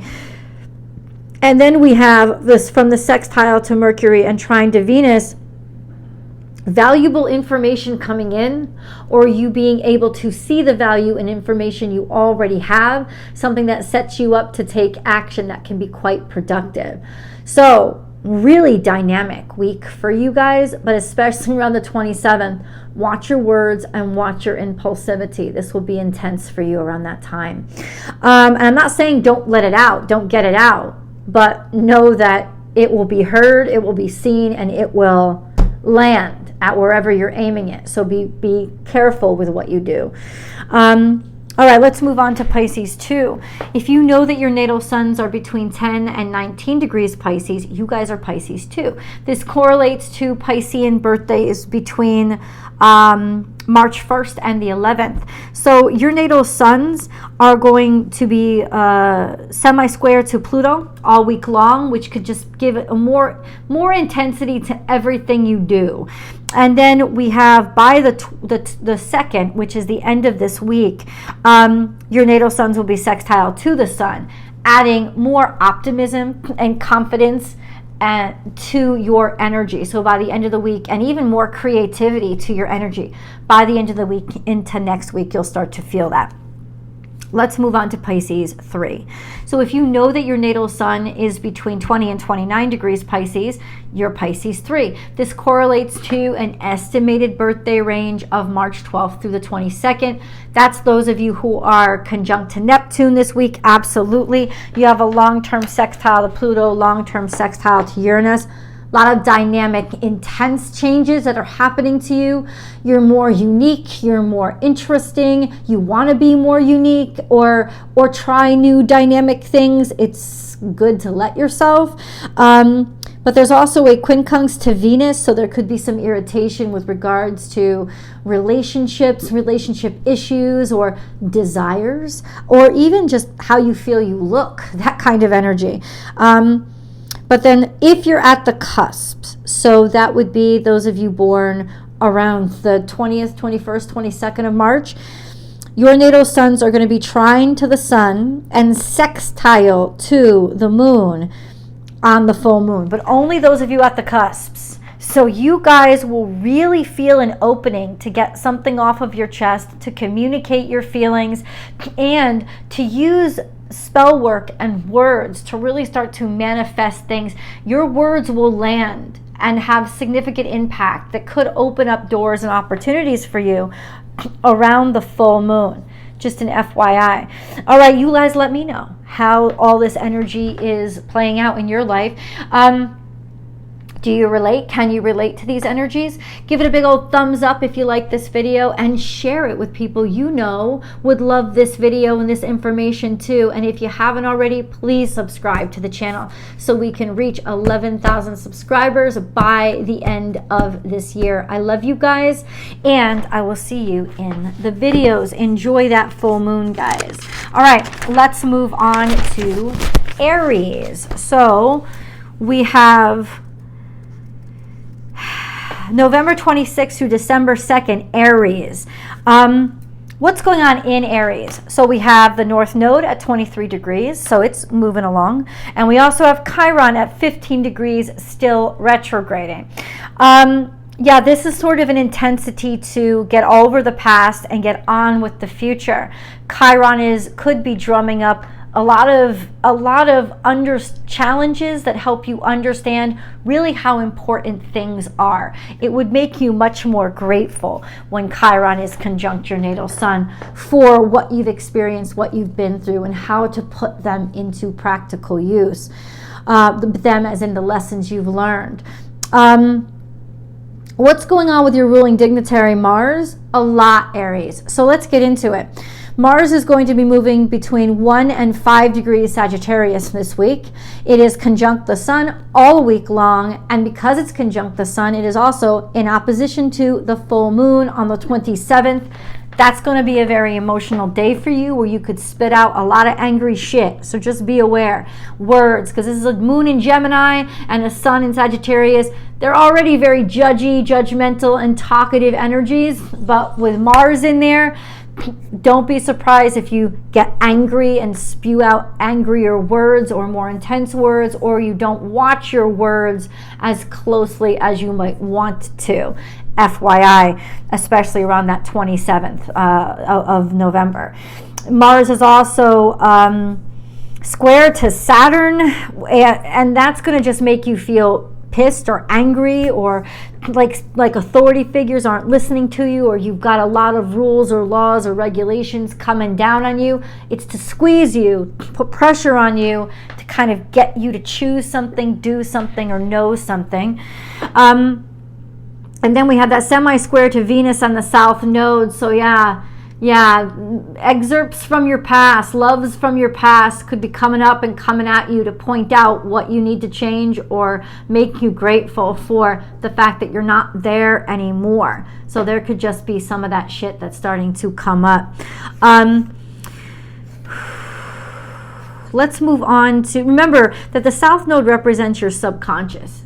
Those things in you that you weren't even aware, that you just accepted as reality, either from past lives, which is more Vedic astrology, but more Western astrology would suggest that it's from what you learned from your parents, the value systems that you learned from your parents that you just accepted to be true, and you're starting to awaken. They're starting to be irritated by it. You should be, because you didn't make the choice. It was a choice somebody else made for you. That's your South Node.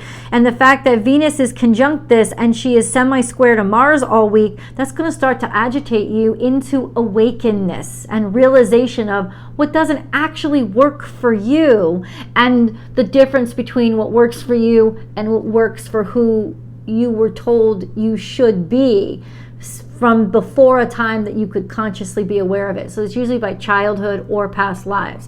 So FYI, this is going to start to grate on you. And it will come in the form of old lovers, old relationships, or old financial issues starting to kind of kick you in the side. Let's move on to the decans. If you know that your natal sun is between 0 and 9 degrees Aries, that's you guys. It correlates to Aries birthdays in March. So anyone that is an Aries born between March 22nd and say March 31st, I think and April 1st. That would be you guys, because April has 31 days, right? Yeah, April. May doesn't. No. I always get this mixed up. So it's like, I think it's March. It's March has 31 days. It's up through March 31st. That's what it is. So your natal suns are trine to the sun this week, and they are trine to Mars this week. That is a beautiful energy that is going to make you feel up, more peppy, more virile, and more physical. Enjoy it, use it, dance, get into your body, and get out there and like run and allow yourself to be more physical.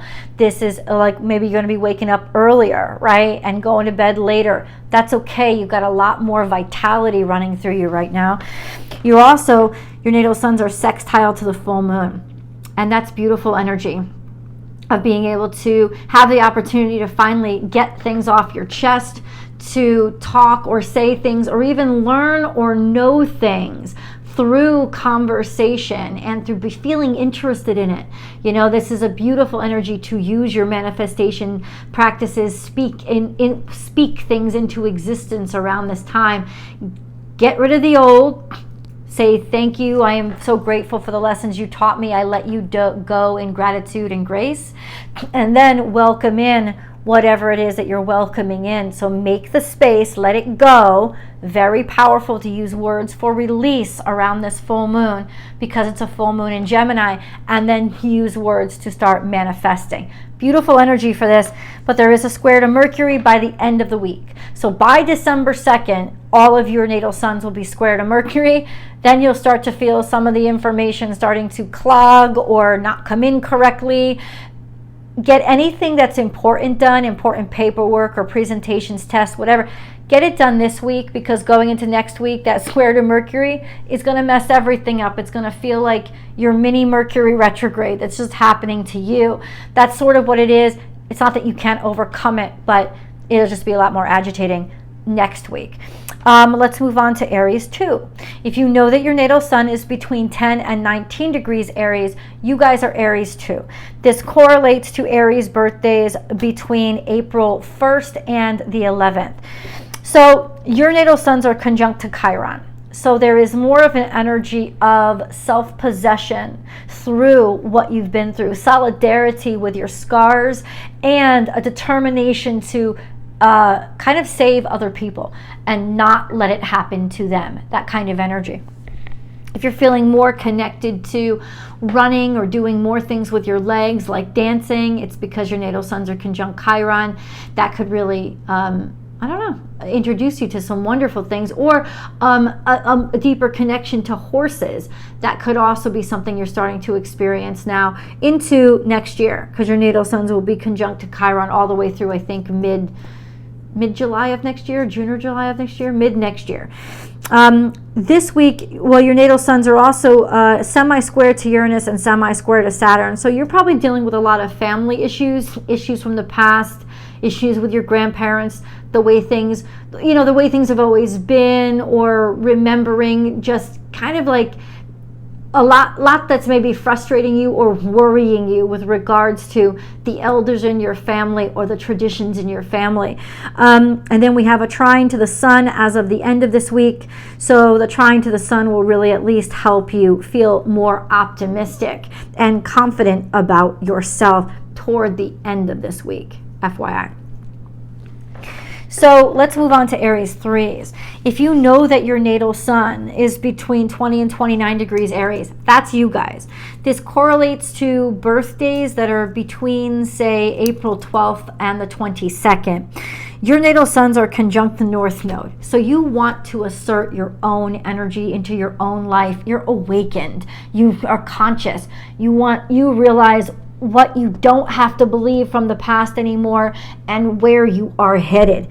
All about that. Square to Pluto intensifies this energy of turning the corner and wanting to do things differently than what you were raised in or what you had once felt comfortable in. Your comfort zone now is no longer your comfort zone. You're becoming comfortable with things that are quite the opposite of what you used to be comfortable in. It is a growth experience for you, and you really start to feel it and become very conscious of it. Now, Because your natal suns are in opposition to the South Node, they are now also in opposition to Venus, because Venus is conjunct the South Node now. What does this mean? That especially things around your past lovers, what you used to value in the past, what you used to be attracted to, all of that can start really coming up, and you could be confronting it all this week. An opposition between just your Sun and Venus would imply that you might be more self-conscious about your looks, especially, or more self-conscious about your value or how valuable you feel to other people. So this could be what kind of like makes you want to change things or do things differently. But definitely, I don't know if exes are coming back or just the memory of them and shit that will make you really uncomfortable now, or feeling a little more self-conscious this week. All of those things are probable when Venus is in opposition to your natal sun, especially though that stuff coming up from the past to make you self-conscious, because she's also conjunct the South Node. You guys let me know how all this energy is impacting you, and leave it in the comments below. Don't forget to give us a thumbs up and to share this with people that you know would enjoy it too. And please subscribe to this channel. Please don't log off without subscribing if you're not subscribed yet. I love you guys, and I will definitely see you in the videos. All right, let's move on, shall we, to Taurus. All right, Taurus, what is going on in Taurus from November 26th through December 2nd? Let's get into it and see. So we've got Taurus, we've got Jupiter at 6 degrees Taurus. It's retrograding from 7 to 6 degrees Taurus. And then we have Uranus holding steady at 20 degrees Taurus. That gives you a very dynamic, expansive energy in a zodiac sign that doesn't like to grow or expand, that likes to hold the door, right? Hold the door, hold the gate, protect. It kind of makes that's what Taurus is made for, but there's a lot of dynamic switches and changes and expansion that's happening right now in your zodiac sign, which of course will impact you. Your ruling dignitary is Venus, and she's very active this week because she's conjunct the South Node and square to Pluto. So there's a lot of stuff that could be coming up from your past in order to change you or make you realize where you need to change, or intense emotional run-ins with your past that are also designed to make you change forever and let go forever. Venus is also trine to Saturn, which is very helpful energy with being able to understand this in a mature way and not rush things, but value things. What has long-term value is going to become much more, well, it's always been attracted to you guys, but long-term sustainable. How can I sustain? How can I make these changes and sustain?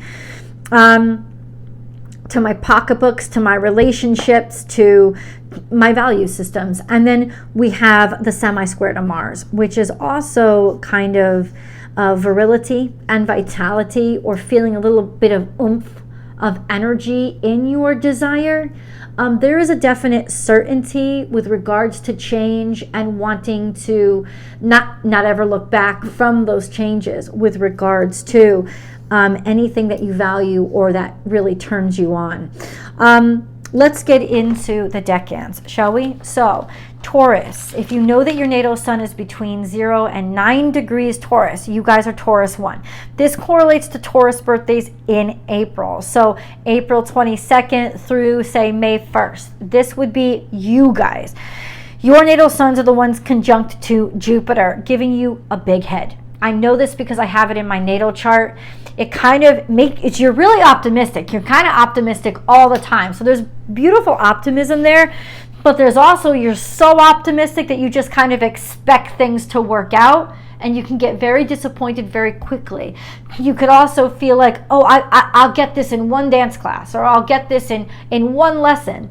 And you won't. You tend to sort of rush yourself and expect too much from situations and people. And calming that down will really help you out a lot. But at least you'll know what's important to you, and what really excites you.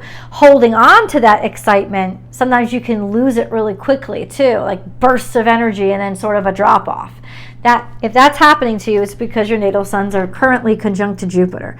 Your natal suns, however, and this is going to help you out, are also sextile to Saturn. So that's going to give you a grounded, mature energy, and that optimism from Jupiter and that discipline from Saturn is just the combination for fucking success. You can get anything done with that combination, guys, and this is long-term into next year. This is nice energy to really advance yourself and change your life. Change your life in the best way, a way that you decided, a way that you controlled and you participate in. You also have a trine to Mercury through as of the 30th. That's going to also help you out with communicating and organizing your thoughts very well. I would suggest putting off any important paperwork or decisions until the end of this week. That would be super best. We also have, if you're at the cusp, so the cusp of Taurus and Aries, say if your birthdays are April 22nd or 23rd, your natal suns are in opposition to Venus by the 30th of this week. So your natal suns might take a little bit of hit in terms of their confidence levels or how you feel about yourself, or you want to go changing your aesthetic. Don't, because it'll be based more on your self-consciousness than on your aesthetic capabilities. So just watch that then and give yourself a lot more self-love and compassion around that time, from the 30th into next week. Let's go on to Taurus 2s. So if you know that your natal sun is between 10 and 19 degrees Taurus, this is you guys. Usually correlates to birthdays between that would be May 2nd and the 11th. Your natal suns are, it's not a lot is happening for you guys, but there is a semi-square to Neptune, so maybe a little distraction, maybe a little more just distraction, or not delusion with a semi-square, but just like kind of slip it into those daydreams a little bit more than normal, and maybe just a little bit more tired. Nothing you can't handle or overcome. Nothing a little trip to the ocean or being by water won't pep you up a little bit. Let's move on to Taurus 3s. Taurus 3s, if you know your natal sun is between 20 and 29 degrees Taurus, this is you guys. This correlates to Taurus birthdays between, say, May 12th and the 22nd. Which I think includes George Lucas, though I'm not sure. Your natal suns are the ones that are conjunct to Uranus, which means major dynamic changes. You may not even be acting like traditional Tauruses at this point. So just kind of like wanting to be unique and loving the uniqueness of you, and your mind thinking outside of the box and looking outside of the traditional for answers.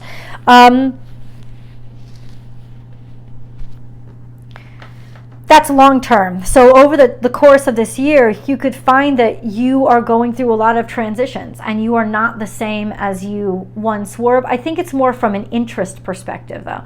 This sense of being interested in things that, like getting bored more easily, let's put it that way, and being more odd and being more unique. Your natal suns are also in a long-term sextile to Neptune and trine to Pluto. This is a time of dynamic change for you, where you really start to identify yourself in different ways and toward different groups.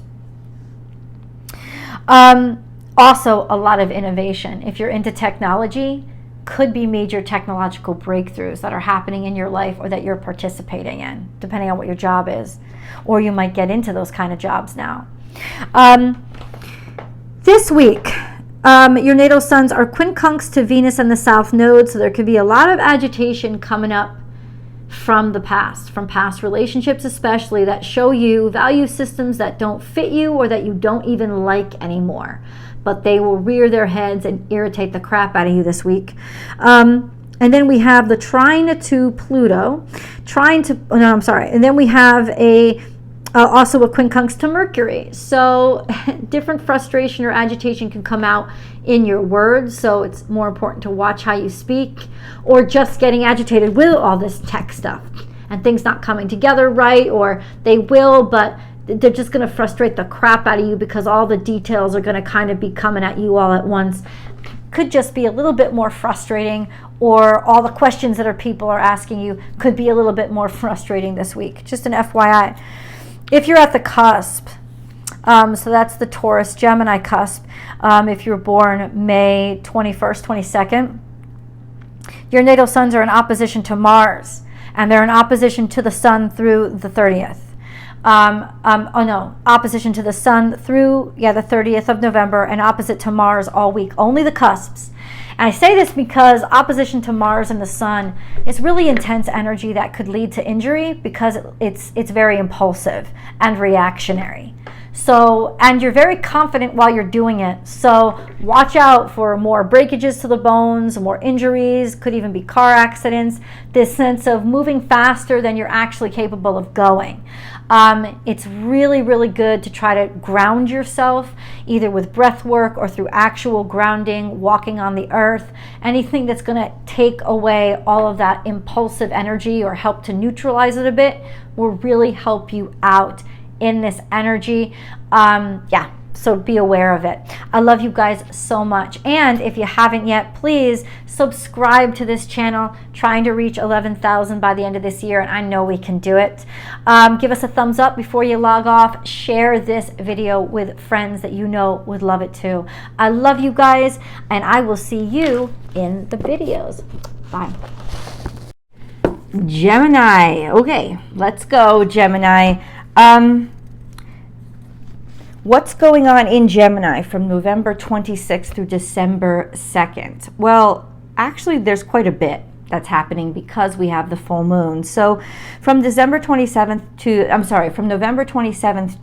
November 29th, the moon is going to be in Gemini, which means, Gemini, it will be conjunct to all of your natal suns at some point over those 2.5 days.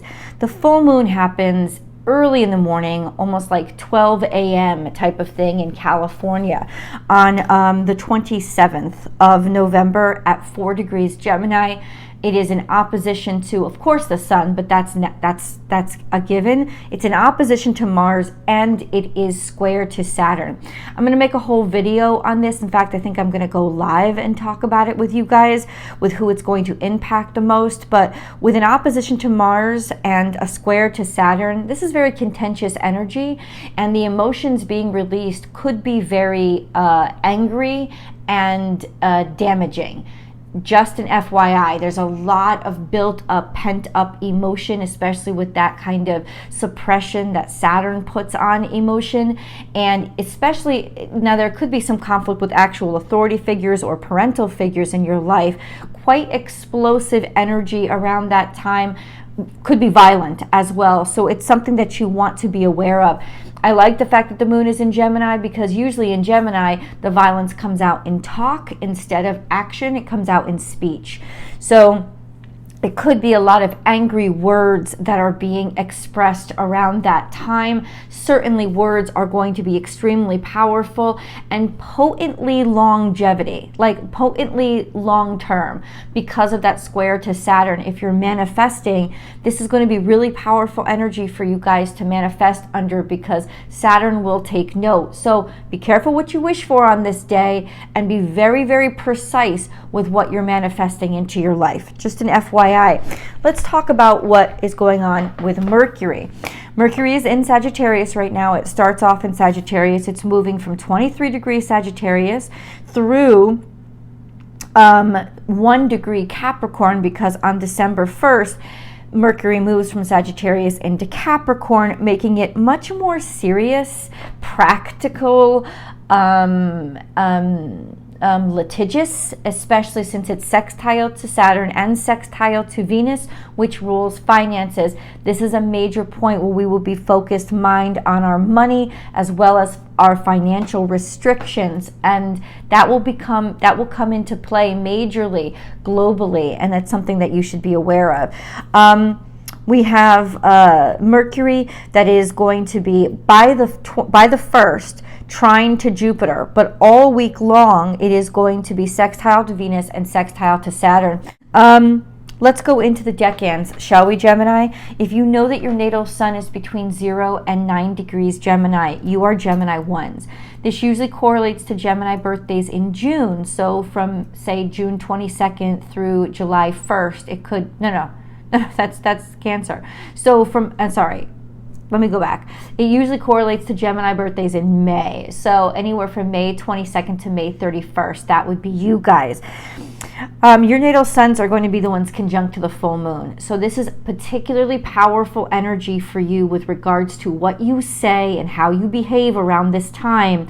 You will manifest, and it'll be almost written down in God's ledger. So be very, very conscious of the words you use to manifest and what you say all day long.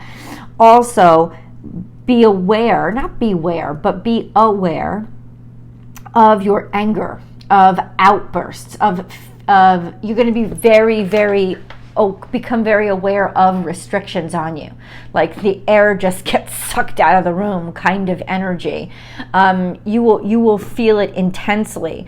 Allow it to teach you and make you aware of realities that could be harsher, and start to plan, what can I do about this?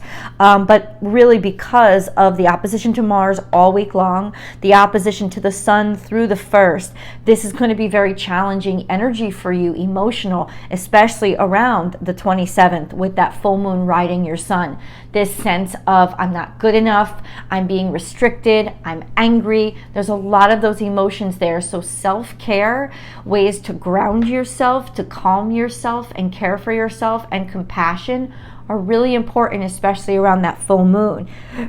Your natal suns are also in a long-term square to Chiron and a long-term semi-square, a long-term square to Saturn and a long-term semi-square to Chiron, which has already been putting pressure on you. This putting pressure on you to not feel good enough, or feel like anything you do, no matter how hard you try, is not good enough. So this could be quite an explosive and confrontational time for you as well, when things really come to a head and you start making decisions to basically fight for your freedom again. That's kind of what the energy is. But it's still important to come at this energy from a place of compassion of yourself and compassion for other people as much as possible, so that you don't fly off the handle, because that's also possible. FYI, guys.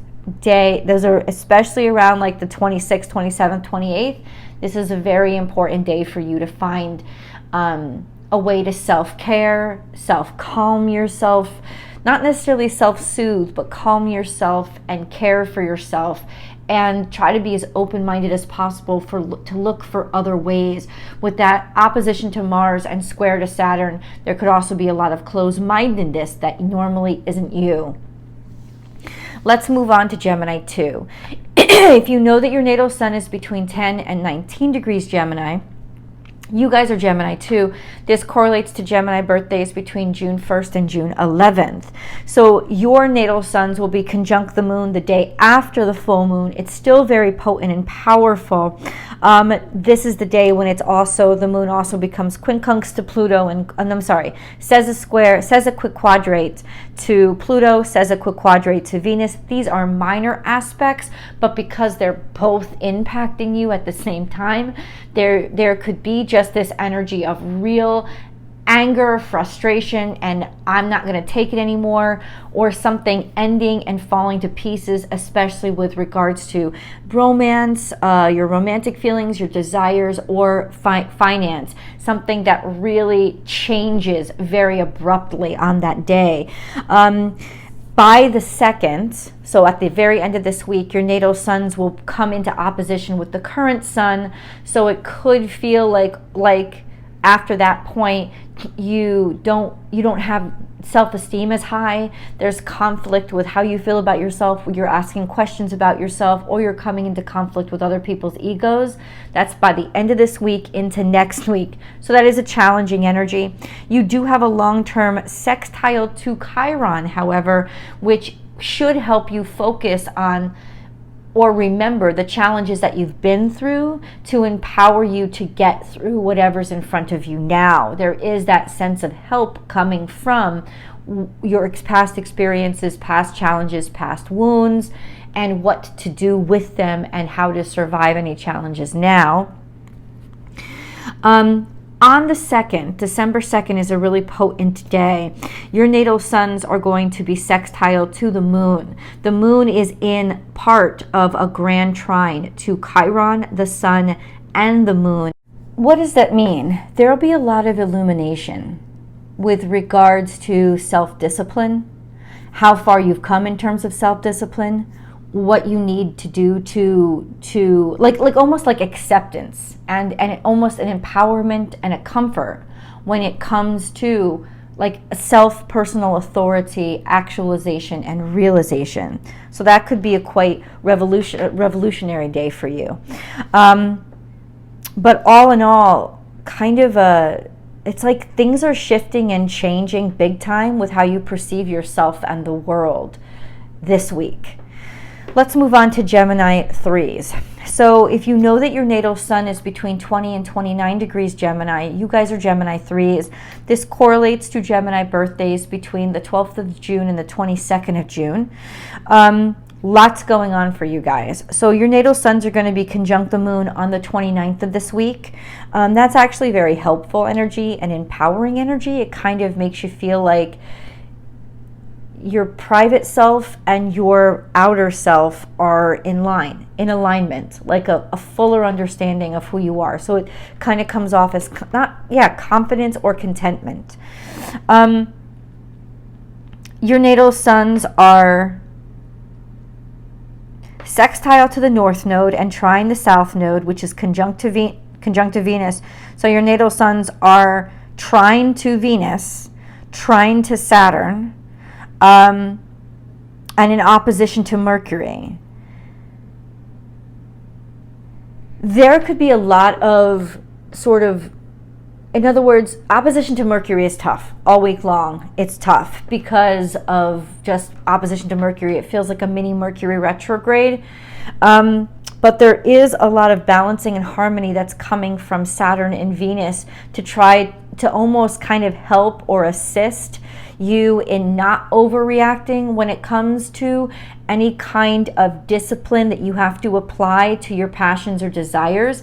You're taking them more seriously. There's a more adult way of handling them. There's almost more of a realistic responsible way of handling any kind of situation around your finances, around rules, laws, regulations, just sort of like self-applying the rules. But Mercury in opposition to your sun could make communications scattered and crazy. But with that help from Saturn and Venus, I think you could still have this elegant way of handling it, elegant and ordered way of doing things and handling those things. Long-term square to Neptune could help you be very creative right now, but also could encourage you to escape into fantasy land. Any kind of opposition to Mercury, it's better to sit back and see what happens than it is to try to say anything, and definitely don't write anything down. Like, not anything, but like important paperwork, important presentations, I would recommend that you sort of prepare them this week and present them next week. The opposition to Mercury can just mean that it feels like your mind isn't syncing up, or your mouth isn't syncing up with your brain. That's kind of what it is. But this trine to Saturn, between Saturn and your sun, gives a sense of personal authority and personal discipline that is really, really nice. It could even mean this kind of peace or pacification when it comes to authority figures or laws, or figuring out how to work them out. And that opposition to Mercury could expose some difficulties or some fine print that would have tripped you up if you behaved or acted on them now. So it's best to sort of just let that all come to the surface and then save the important stuff till next week.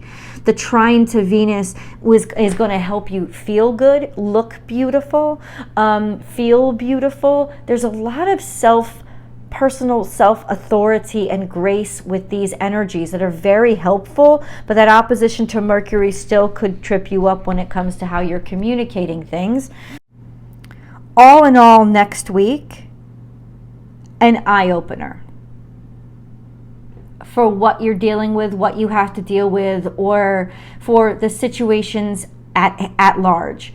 You're going to have a very logical, reasonable, rational way of looking at things and not overreacting, including with that opposition to Mercury that can bring oddities and awkwardnesses and, you know, phone not working correctly, you know, like messages getting sent to the wrong person, those kinds of things. But you will have the energy of patience and grace to be able to deal with those kind of things. So it overall not such a terrible week. Definitely leave your questions below if you have them. If you like this video, please share it with people you know you like that would like it too. Give it a big old thumbs up, and don't forget to subscribe to this channel. If you haven't already, trying to build, my goal is 11,000 people by the end of this year, 11,000 subscribers by the end of this year. So I hope we make it, and I think we will. I love you guys so much, and I hope to see you in the videos. All right, Gemini, let's move on. Let's move on to Cancer. Cancer. So Cancer, what's going on in Cancer from November 26th to December 2nd? Well, the moon is in Cancer. She comes home on November 29th, and she's there till December 1st. So she will be conjuncting your natal suns throughout those couple of days. Let's talk about what the moon is experiencing all week long. It's moving between Taurus and Leo.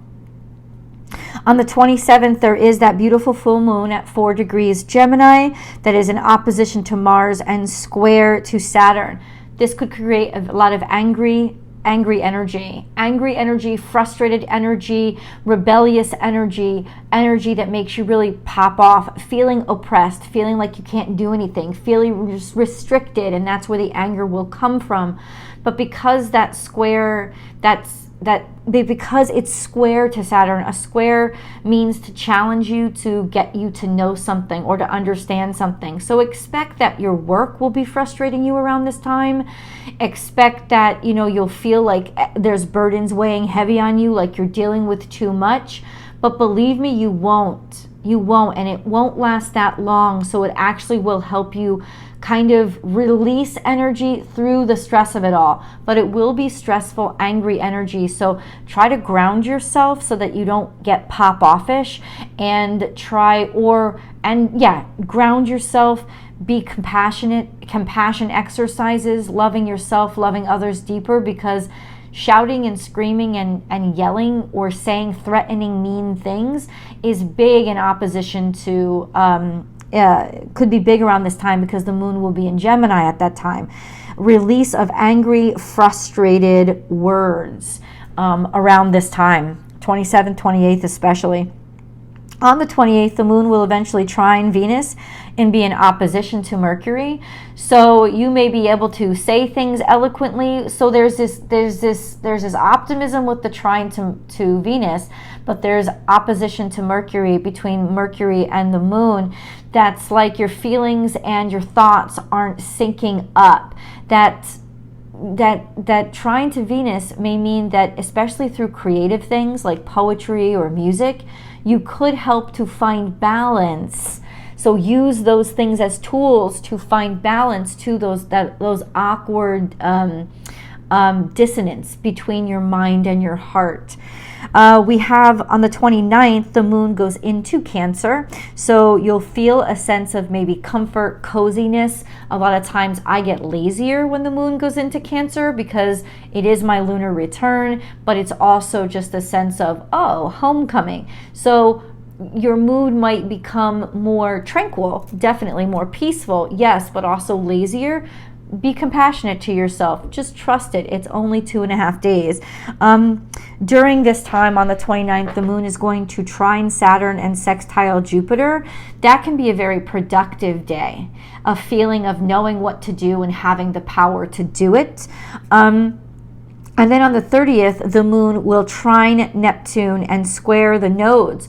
So this gives us some insight into dreaming of our future, getting comfortable with things, or starting to incorporate things into our lives where once we weren't as comfortable, coming into a deeper or more enlightened sense of consciousness as to finally being able to conceive of things that maybe we hadn't felt so comfortable with.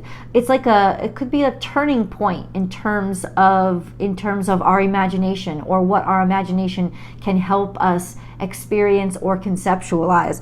And then we have on the 12th, this could also be a very dreamy day on the 30th. Anything with Neptune and the moon, lots of creativity, but lots of psychic energy.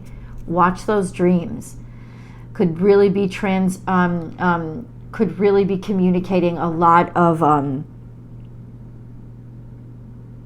truths to you at that point.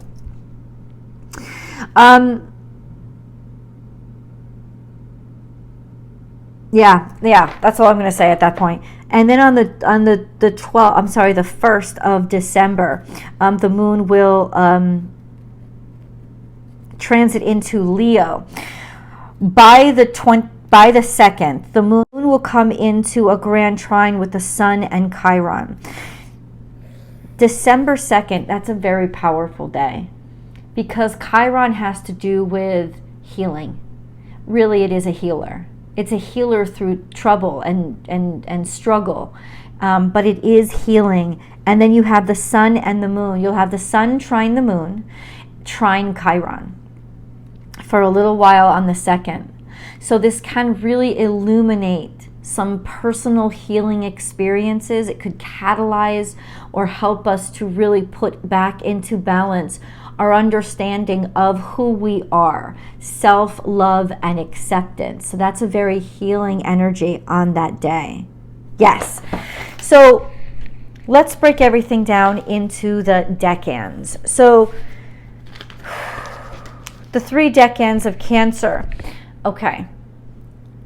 Cancer 1, if you know that your natal sun is between 0 and 9 degrees Cancer, you guys are Cancer 1.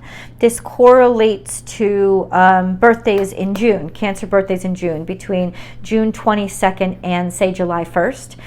The moon is going to be conjunct your natal suns on the 29th, bringing us a sense of peace and wholeness and completion to who you are.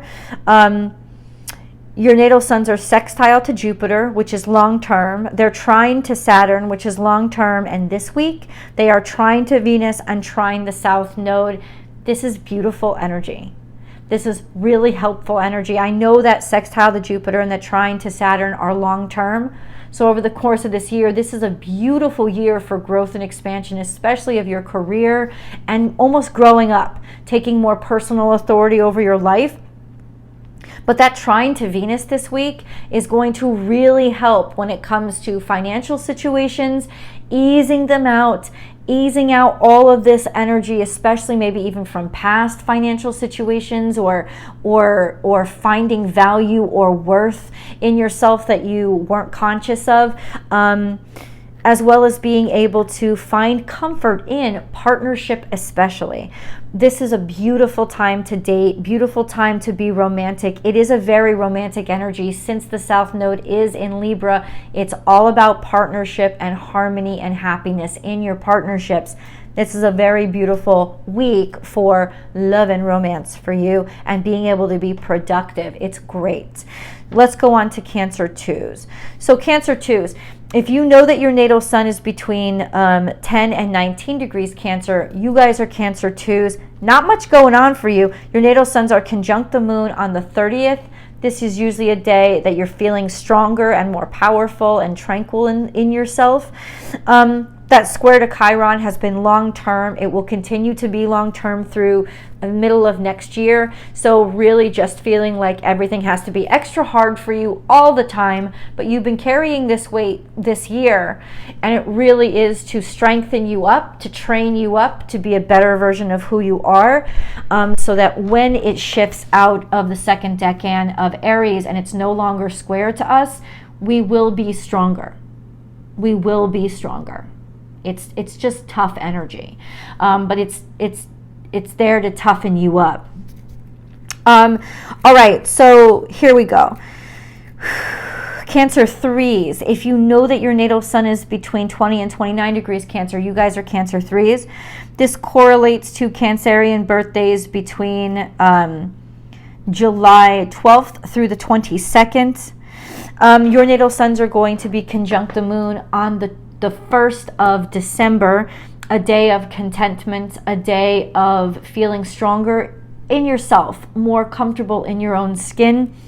Your natal suns are in opposition to Pluto and square the nodes. This has been ongoing, so it's a transformative time in your life when you're really going to change your mind about things that, you know, it's almost like a growth curve. Your natal suns are in a long-term sextile to Uranus and trine to Neptune, so it's a very personally innovative time for you, where you're willing to open yourself up and want your life to change, get out of a long-term comfort zone.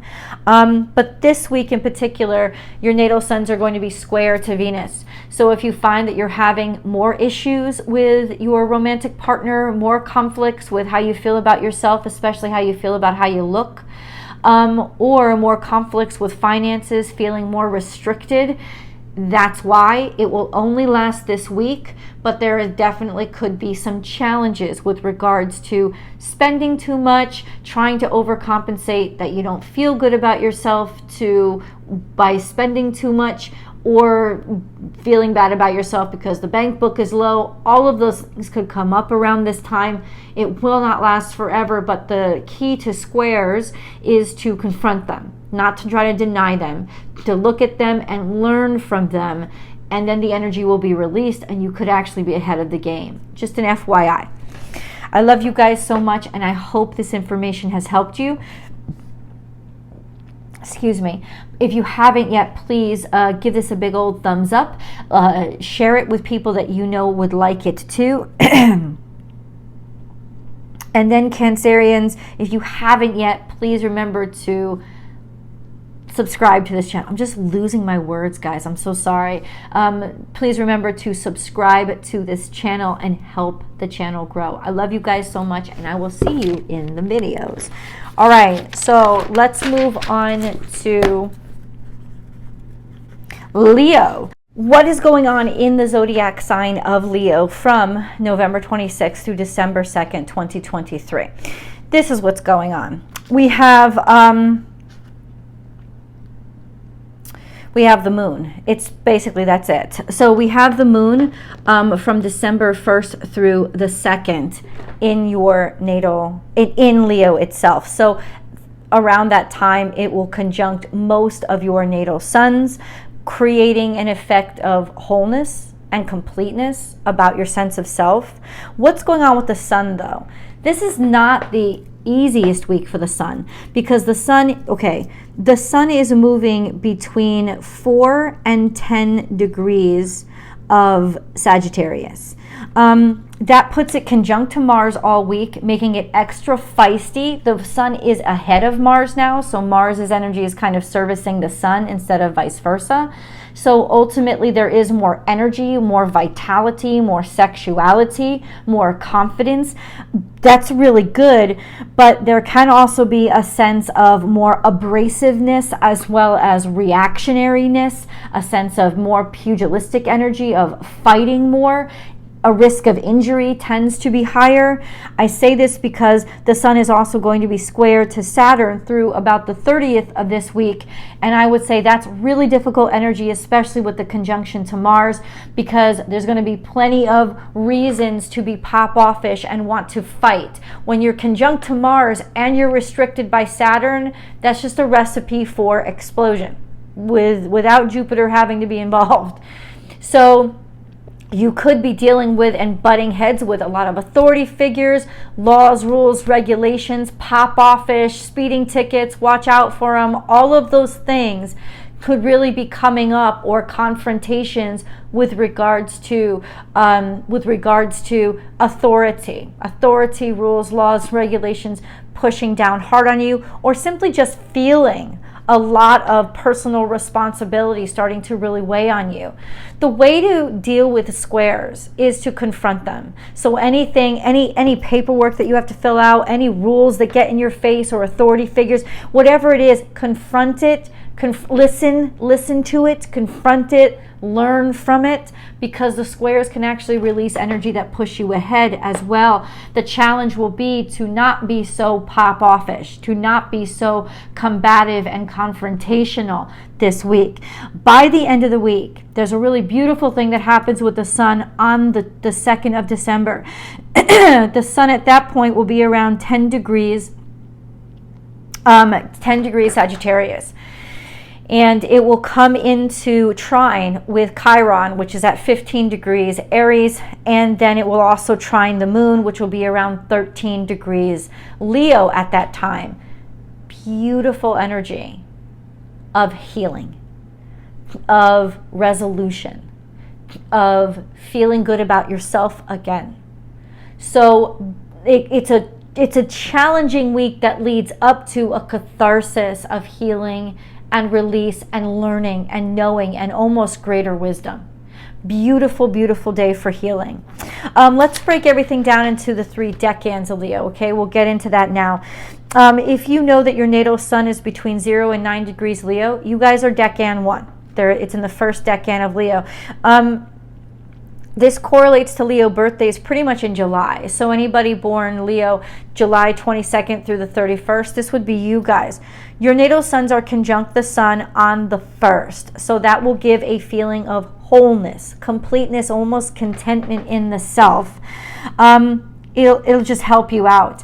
If you're at the cusps, so Cancer cusps, anybody born around the 22nd or 23rd of July especially, your natal suns are in opposition to Pluto. This is a very formidable energy that you cannot miss.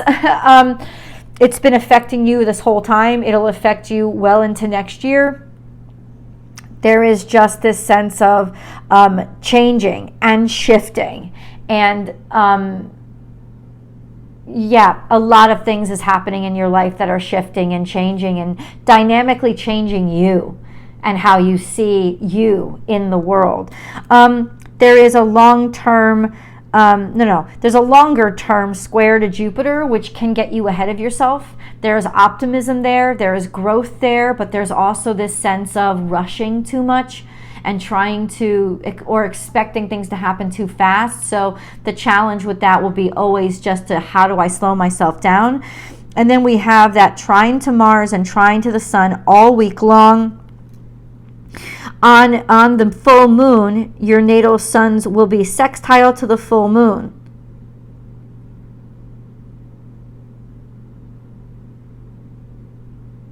No, hold on. Your natal suns will be your natal suns will be, that's true. Your natal suns will be sextile to the full moon. It'll be trine the sun. That's what I'm saying. So during this full moon, there is opportunity here, probably because of what is said or what is exposed, because words can be just shouted and screamed around this full moon.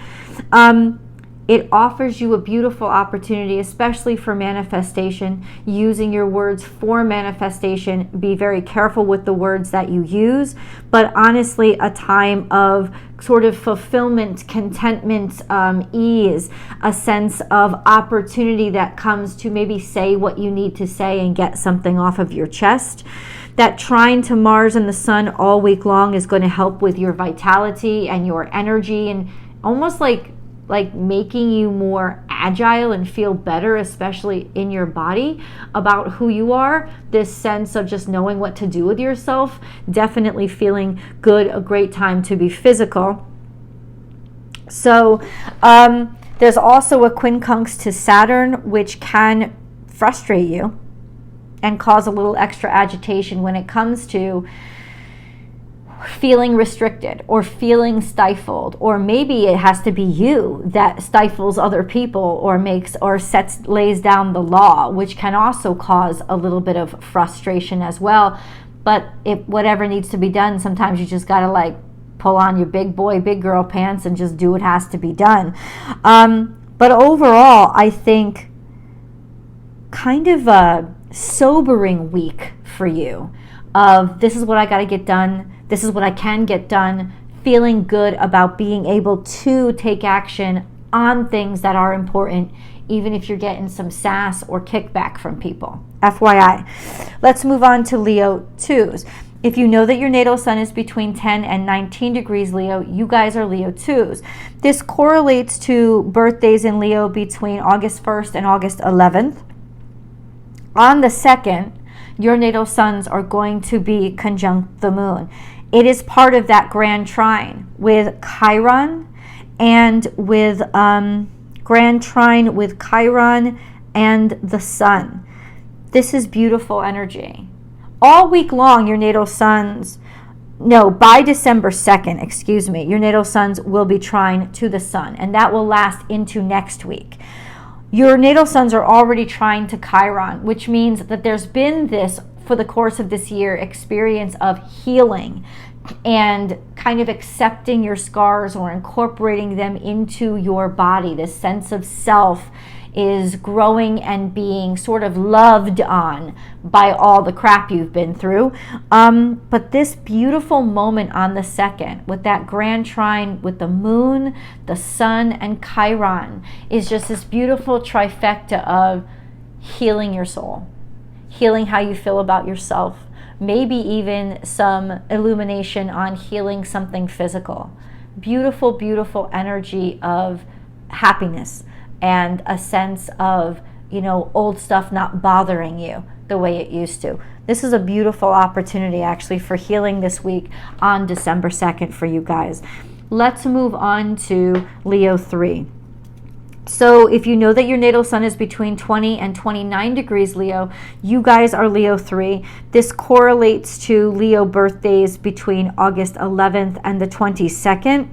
Your natal suns are sextile to Venus and the south node. They're also trine to the north node. So there's this beautiful energy of really acceptance of where you've come from or your talents that you don't even have to try very hard on, really being beautiful and graceful and very attractive, and maybe opening up doors for you when it comes to where you're headed, right? New opportunities can be opening for you now, especially with Venus there to help and really put this kind of glamour on your natural skills and talents. You have a trine to Mercury through the 1st. So most of this week, your natal suns are trine to Mercury, which will give you eloquence in speech. Communication will come in really wonderfully. Great time for you guys to take tests or give presentations or sign important paperwork. All information is just kind of lining up. Your brain and your mouth will be in sync. Really nice week for communications. That sextile to Venus means that and the trine to Mercury together will give you a beautiful opportunity to be flirtatious and communicate love and communicate in a way that is very beautiful and graceful. This is a lot of helpful energy for you, a lot of happy energy for you. There is a long-term square to Uranus, so not wanting the same old, being agitated overall with the same old, and wanting to change or try different things or try different aspects of yourself. Okay, this week it can be very playful. And then we have that quincunx to Neptune and quincunx to Pluto, which means that you're kind of getting spurred on both sides to develop and change and get outside of it, to innovate. There's a lot of innovative energy going on in your life right now and will be for the next year or so. Just an FYI because of those longer term aspects. But this week, really beautiful energy around communication and being able to present yourself well, lots of optimism, having wonderful conversations that kind of just flow. So that's actually a really relieving, beautiful, happy, optimistic energy. And I like that for you. Let me know, guys, in the comments below how you're experiencing this energy. Don't forget to give us a big old thumbs up and share this video with people that you know would like it too. And if you haven't subscribed yet, please, guys, subscribe to this channel.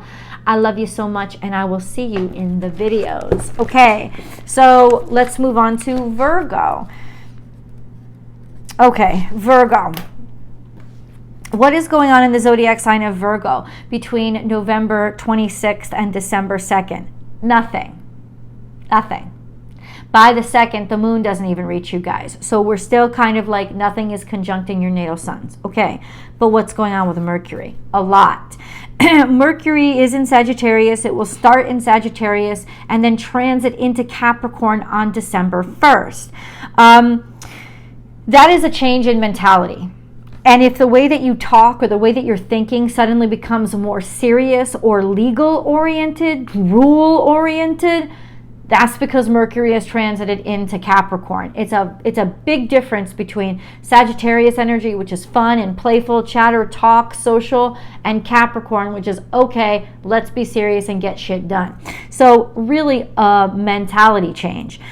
Mercury is going to be sextile to Saturn all week long. It is going to be sextile to Venus all week long, putting money into order, taking relationships more seriously, opportunity to get all that stuff in line becomes really, really clear to you.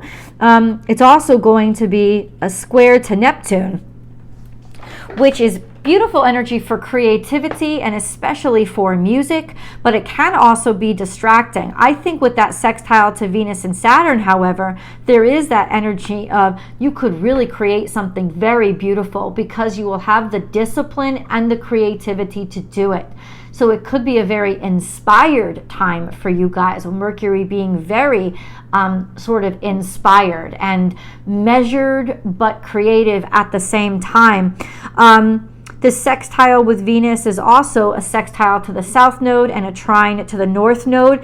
Talents, natural talents, skills, and abilities just coming up and opening up doors and opportunities, and being able to express yourself in a very eloquent way. If there's stuff from your past that you've always, I don't know, it just may come out in like a story or like a creative project to be able, like, I've been thinking about it for years, or what I've been through and what I've experienced, suddenly you being able to use it as inspiration to create solutions to current problems, create your next opus, create. This is a very creative energy for Mercury this week. On the 28th, Mercury will be in opposition to the moon only for a couple of hours, but that can actually really be challenging energy for a couple of hours on the 28th, where your heart and your mind don't sync up, but that will pass relatively quickly. Let's go into the decans. So if you know that your natal sun is between 0 and 9 degrees Virgo, that's you guys, decan 1. It correlates usually to August Virgos, anybody whose birthday is August 22nd through the 31st. That would be you guys. There's a lot going on with you guys this week. Your natal suns are trine to Jupiter and square to Mars. Square to Mars means you could be very pop-off-ish or get angrier easier and take more risks. Watch that one. Watch your impulsivity this week. Injury is more likely than normal when your natal sun is square to Mars. There's a trine to Jupiter, which is going to make you also want to move faster and do things quicker and grow. You'll be open to trying a lot of new things.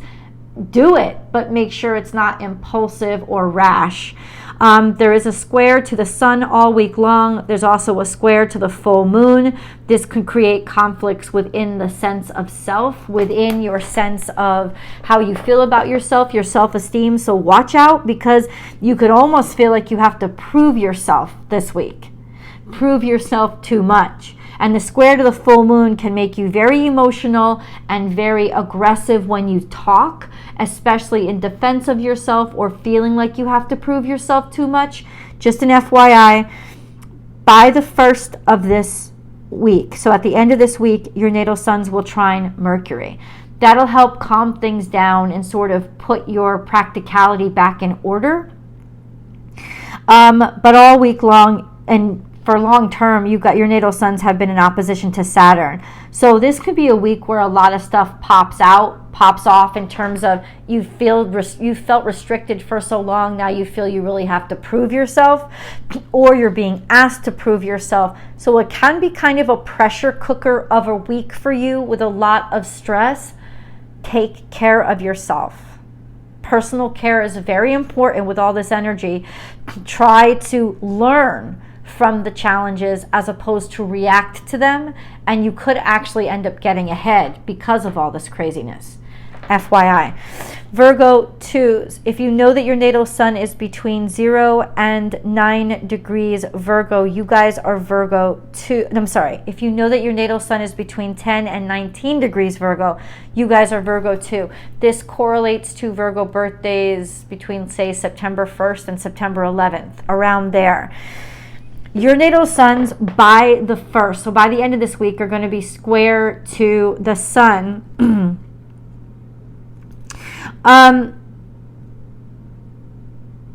That's really going into next week, though. Some of you, if you're born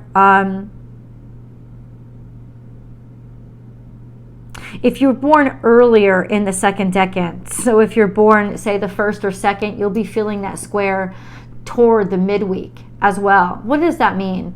Confidence issues, energy issues, this sense of doubting yourself more than usual. It won't last more than a week. It's going to be okay. But it could just add a little extra challenge to how you feel you're being treated or how you feel you're being seen. Extra self-compassion is going to be really, really key there. Grounding your energy and giving yourself a little extra time, loving yourself a little extra harder will help you a lot in that energy. And then you have a long-term quincunx to Chiron, which has been going on for a while and will go on till next year. Ultimately, what does that mean? A spur in the side. It could be extra aches and pains, like physical aches and pains. Confrontation, like you're going to have to face those challenges, especially physical challenges. But yeah, it could just be things are just acting up more. Creaks and pains in the body, or different kinds of challenges just coming up to disrupt your life. It's just extra added frustration over a longer period of time. So this could be kind of a more frustrated energy because of the square to the sun right now, could exacerbate something that's already been bothering you. Just an FYI. A really good week for self-care and to be extra compassionate with yourself. Let's move on to Virgo 3s. Okay. Virgo 3s, if you know your natal sun is between 20 and 29 degrees Virgo, that is you guys. If that correlates usually to Virgo birthdays between August 12th and the September 12th and the 22nd. So, your natal suns are in opposition to Neptune, and they have been for a long time. There's also a long-term trine to Pluto and trine to Uranus. This is a very innovative time for you over the next couple of years. Very creative and curious time where you'll want to try new things or put yourself innovate yourself, innovate your life, your thoughts and how you look at the world will kind of innovate and shift. You'll have a much more creative, quirky, and powerful energy to you, and you could become a lot more focused on psychic energy, psychic abilities, or the unseen, the things that only faith will bring you to, sort of executing them. An easement when it comes to not necessarily needing to see something to feel its power. But what's going on this week? Square to Mercury. This square to Mercury is sort of like your own personal Mercury retrograde, where words just won't come out correctly, things will be jumbled, communications will be messed up, you'll think you'll send that email and you didn't, or it's just kind of like that. So try to slow things down and take your time, especially with communications or anything that you write. I wouldn't sign any important paperwork this week. I wouldn't make any important, especially electronic purchases this week. It's only for a week. Put it off till next week. This is a better time to learn and take in facts as opposed to settle yourself into any commitments. Just an FYI, your words will kind of be jumbled this week. That's Mercury, square to Mercury. So you let me know in the comments below how this energy has been impacting you, how you're experiencing it. Don't forget to like this video and subscribe to the channel if you're not subscribed already. Trying to grow over here, and I hope you will join me again. If you really like this video, share it with somebody else that you know would like it too. I really appreciate you guys. Thank you so much for always being here. I love you, and I will talk to you guys next week. So overall, let's put this in. Overall, this week is an energy of shifting what you understand to be productive, especially. Really getting some maybe hard facts in front of you that's not comfortable, but at least it's honest and it's real, and facing sort of shifting your decisions based on what now you know you have to really deal with. All in all, there is sort of a